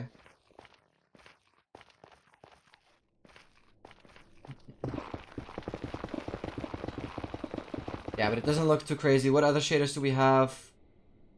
I mean, my favorite in general are these complementary. That's just the best overall. They just look really good in every dimension. But yeah, just the Nether itself just doesn't look that good with shaders, or at least being down here doesn't look that good. I can't get it figured out with the textures. I'm really annoyed the textures don't work properly. Surface. Smoothness as roughness. What is that? I don't know what that is. Oh my god, that is dark. Yeah, see, with shaders, it's like super dark if there's no light. So that's why shaders don't really work. Alright, surface, turn it off again, apply. Alright, but I'm gonna go turn the shaders off. And turn the resource pack back off. I guess I'll go normal textures again. Yeah, but I can show you guys again once we're back in the overworld. That's where these shaders really shine. I guess in the Nether it's just not enough to look at, especially with water. Being underwater looks absolutely crazy. There is a clip on Twitch. I guess you can look for it if you search something like Link's destroying his PC or something. You can look it up on Twitch, because I have done I've clipped it entirely. One time I'm trying to get as many frames as possible out of the game, and on the other hand, I tried to push the game using absolute maximum graphics. Like, this computer, it cannot be killed. I literally put on one of the most high-resolution texture packs that I just showed with the most taxing shaders. Can you guys... Oh yeah, you guys can definitely hear that. I gotta close the window. With the most taxing shaders, and then exploded over 100,000 TNT at once. And the lowest I had was 8 frames per second. And that only for a brief amount of time. Like, it was literally still playable. Which is absurd. Computer's insane. Cannot be killed. Fun times when computers were still able to crash from TNT. It's not possible. I mean, okay, performance optimization mods got better as well. I wish I could have shown the textures off better, because there should have been depth to the texture. Like, the texture literally being 3-dimensional. That's kind of what bugs me out. It would have looked so much better if that worked. I don't know why it didn't work. Gotta figure it out. But it could have literally been like a 3-dimensional texture. Like the surface going in and out block. That would have looked even better. But I don't know why that didn't work. That's what bothered me. But yeah, this computer is an absolute monster. Unfortunately, I still have to use the old one. That's the annoying part. I still have to use the old one to edit. But yeah, it's absolutely fine. That's just a bit annoying. But yeah, that's the main reason why the last episode, the 8th episode where I obtained a stack of Heart of the Sea, got so delayed. Literally taking, yeah, 5 weeks to finish.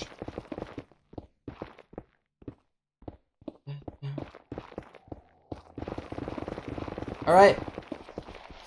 Couple more minutes, then I already gotta end the stream. Because I have a driving lesson in not too much more time. Motorcycle. I'm really excited. I'm like, I've no prior experience. I had one driving lesson on Thursday already. It's so much fun. But I'm curious to see because I have no prior experience on any prior motorbike or whatever. On any less powerful motorbike.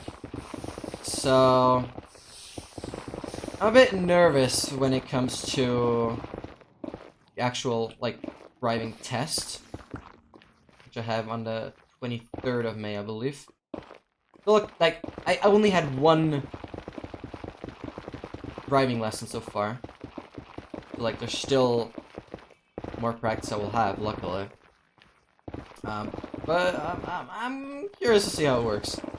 Because today might be the first time that we actually go onto the street. Because last time, for the first time, obviously, we're on a, like, private area. Driving in circles on a, like, parking area. That belonged to the driving school, I guess.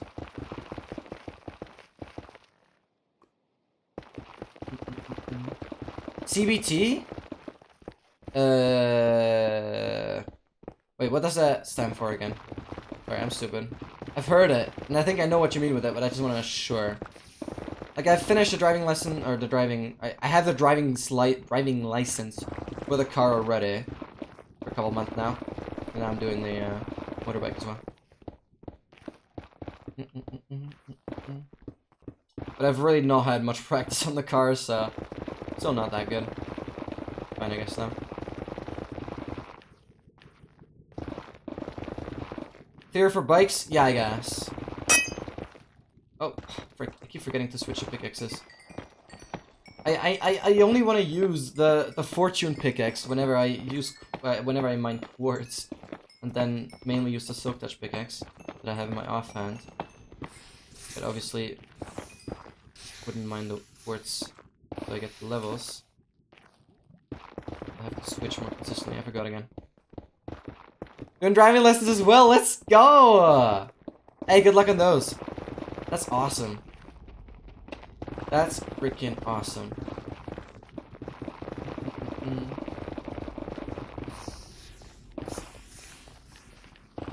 Alright, yeah. Like, I wish I could have shown the shaders and, like, the maximum Minecraft graphics in full potential, but I guess the Nether, or at least being down here, is, like, the worst place to show it off. I thought it would still look cool, but I guess with all the items on the ground and everything. And I need a car to help with getting to work. Yeah. Running out. Yeah, absolutely. Obviously, it's so good. Even though I still prefer the bike for, like, certain distances. Like, I go by bike literally anywhere. There's nothing where I have to go, like, super far. Even though everything up to, I don't know, 10 kilometers, I'd easily do by bike. I'm just really a bike person, so I haven't used the car much.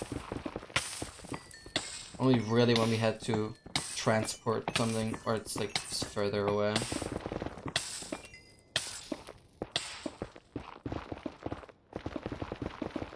Good luck with it all. Hey, same to you. Good luck to you as well. You absolutely got this. Oh, nice 3. Thank you so much. Good luck to you definitely as well. Wait, better check around it. Could have been a 4 vein. Right, the chunk border.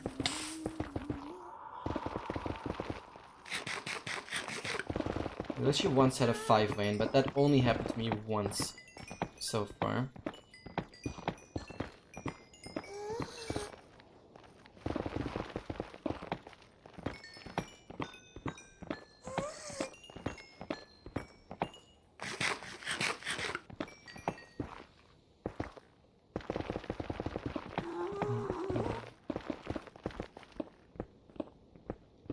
Alright, I'll stream for 5 more minutes.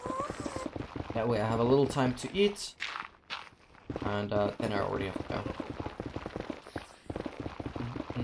Luckily, this is the only time that I have a driving lesson on Wednesday. Because I initially requested I don't want to have any on Wednesdays. But I guess this is the only one, which is fine. Because it's rather afternoon, not...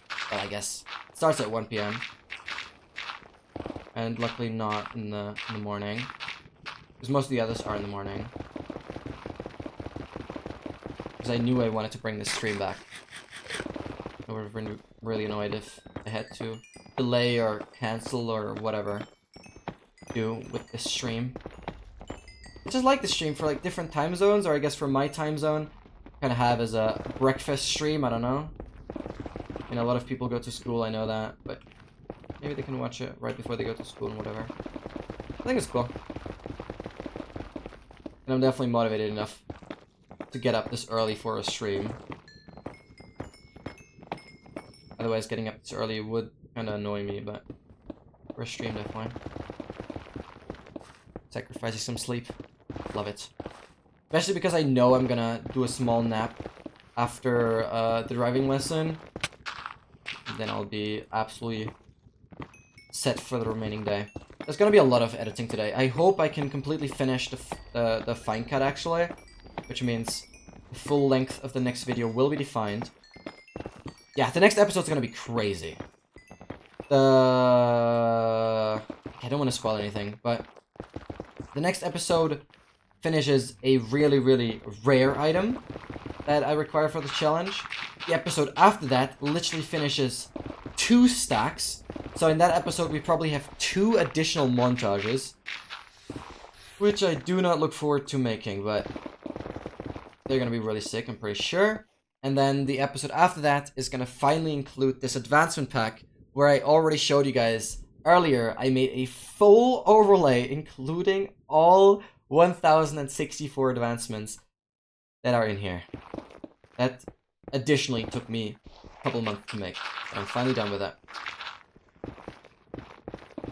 I just have to animate it still, but that should be no effort compared to actually making the overlay.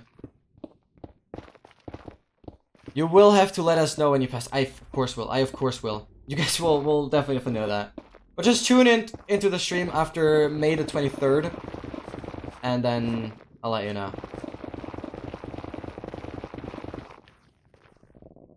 Well, but it will help. Fair enough.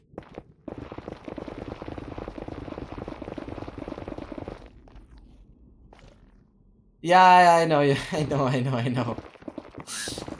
These late streams are usually quite late. Where are you? Down there. Imagine. Have a good one. Alright. Saj, I guess I can finish this part next time. Alright. Oh, shaders are loaded. Didn't have any shaders selected anyways. Alrighty. Da-da-da. Yeah, from now on, obviously these Wednesday streams are gonna be a regular thing again. Which is so awesome, because it's just like a stream where I'm not expecting too many people, because it's not the stream I usually, or not the time I usually stream at. But it's for other time zones, like Australia, India, those kind of time zones. It's really, really cool. New Zealand as well. Because those people can tune in. And obviously, yeah, just having plenty of time to chat, because these streams... Unfortunately, Saturday is going to be similar to this stream, at least in terms of what we're doing. But usually I try my best to do stuff that is rather boring on Wednesday streams, because I know I don't have that many people in the stream. And that gives me a lot more time to just talk and, you know, because this is not super relevant for the video, because what I just did might not even be a second in the video. It might be completely erased, actually, because mining Netherite... It only matters, like, the moment I start and the moment I'm done with it. That's like, because I want to summarize the videos as much as possible, obviously. So, probably this stream will have nothing in the video. Depends on how I edit it. Maybe I include every part when I finish a stack of Ancient Bray. That could also work, to have it a bit more. But that's what I love about editing as well, because it's all like what you guys watch in like a second was 9.5 hours of work. That was literally in the 7th episode, I believe. Or was it the 8th? No, it was the 7th episode as well. The 7th episode included me getting 8. No, it was this episode. No, it was this episode, the 8th episode, sorry. Because the 8th episode includes literally me getting like 8 stacks of ancient Ibre and of netherite blocks. 8 stacks, 8 netherite blocks, which is like 9 hours, but it's like a second in a video. So yeah, but I love it. I love it to make it as satisfying as possible, as short as possible. Because you know, it's pleasing for the viewer when there is like, you don't have to spend that much time watching, but you know that a lot of time went into it. I think that makes sense. It will be awesome to watch. Yeah, absolutely. 8 episodes out already. Fun fact, once the 9th episode releases of this series, it is the longest series I've ever published on my channel. Because Raft, when I played Raft, when I completed the story of Raft, those videos also were a lot of work. I put a lot of work in everything I do. Because I'm a perfectionist, but I guess that's good. Anyways, the Raft story speedrun has 8 episodes, so 9th episode, and this is going to be officially the longest series. And definitely, there's no end to the series yet, because I'm still going, obviously. Yeah, thank you so much. Nice to see you in the morning. Oh yeah, keep reading the same messages because I'm stupid. Thank you for the morning. Enjoy the rest of your day. I'll definitely pop by the next one. Thank you so much, Kiwi. It was an absolute pleasure. I wish you a lot of motivation and a lot of joy throughout the remaining week. Thank you so much. Can't wait to watch it. Hey, can't wait to see you back in the stream. Thank you so much. I wish you an absolutely plentiful and amazing day. Thank you so much. Maybe catch you on Friday. Unfortunately, Friday is going to be a later stream again. I mean, see you whenever. Maybe see you next Wednesday again. I don't really mind. Anyways, I wish you a great time. Thank you so much for keeping me entertained. Being able to talk to somebody, being able to chat with somebody, like usually when there's not much going on in the chat, and I'm just like mindlessly grinding, I get a lot more tired. And this is also really good because whenever I have stuff to talk about and people chatting with me, I'm a lot more awake, and this is really, really good. So thank you so much for keeping me awake, especially during such a like boring task farming netherite the entire time. Thank you so much. I'll be there. Hey, I'd highly appreciate that. Yeah, it was an absolutely nice chat. Love to talk about a lot more things with you.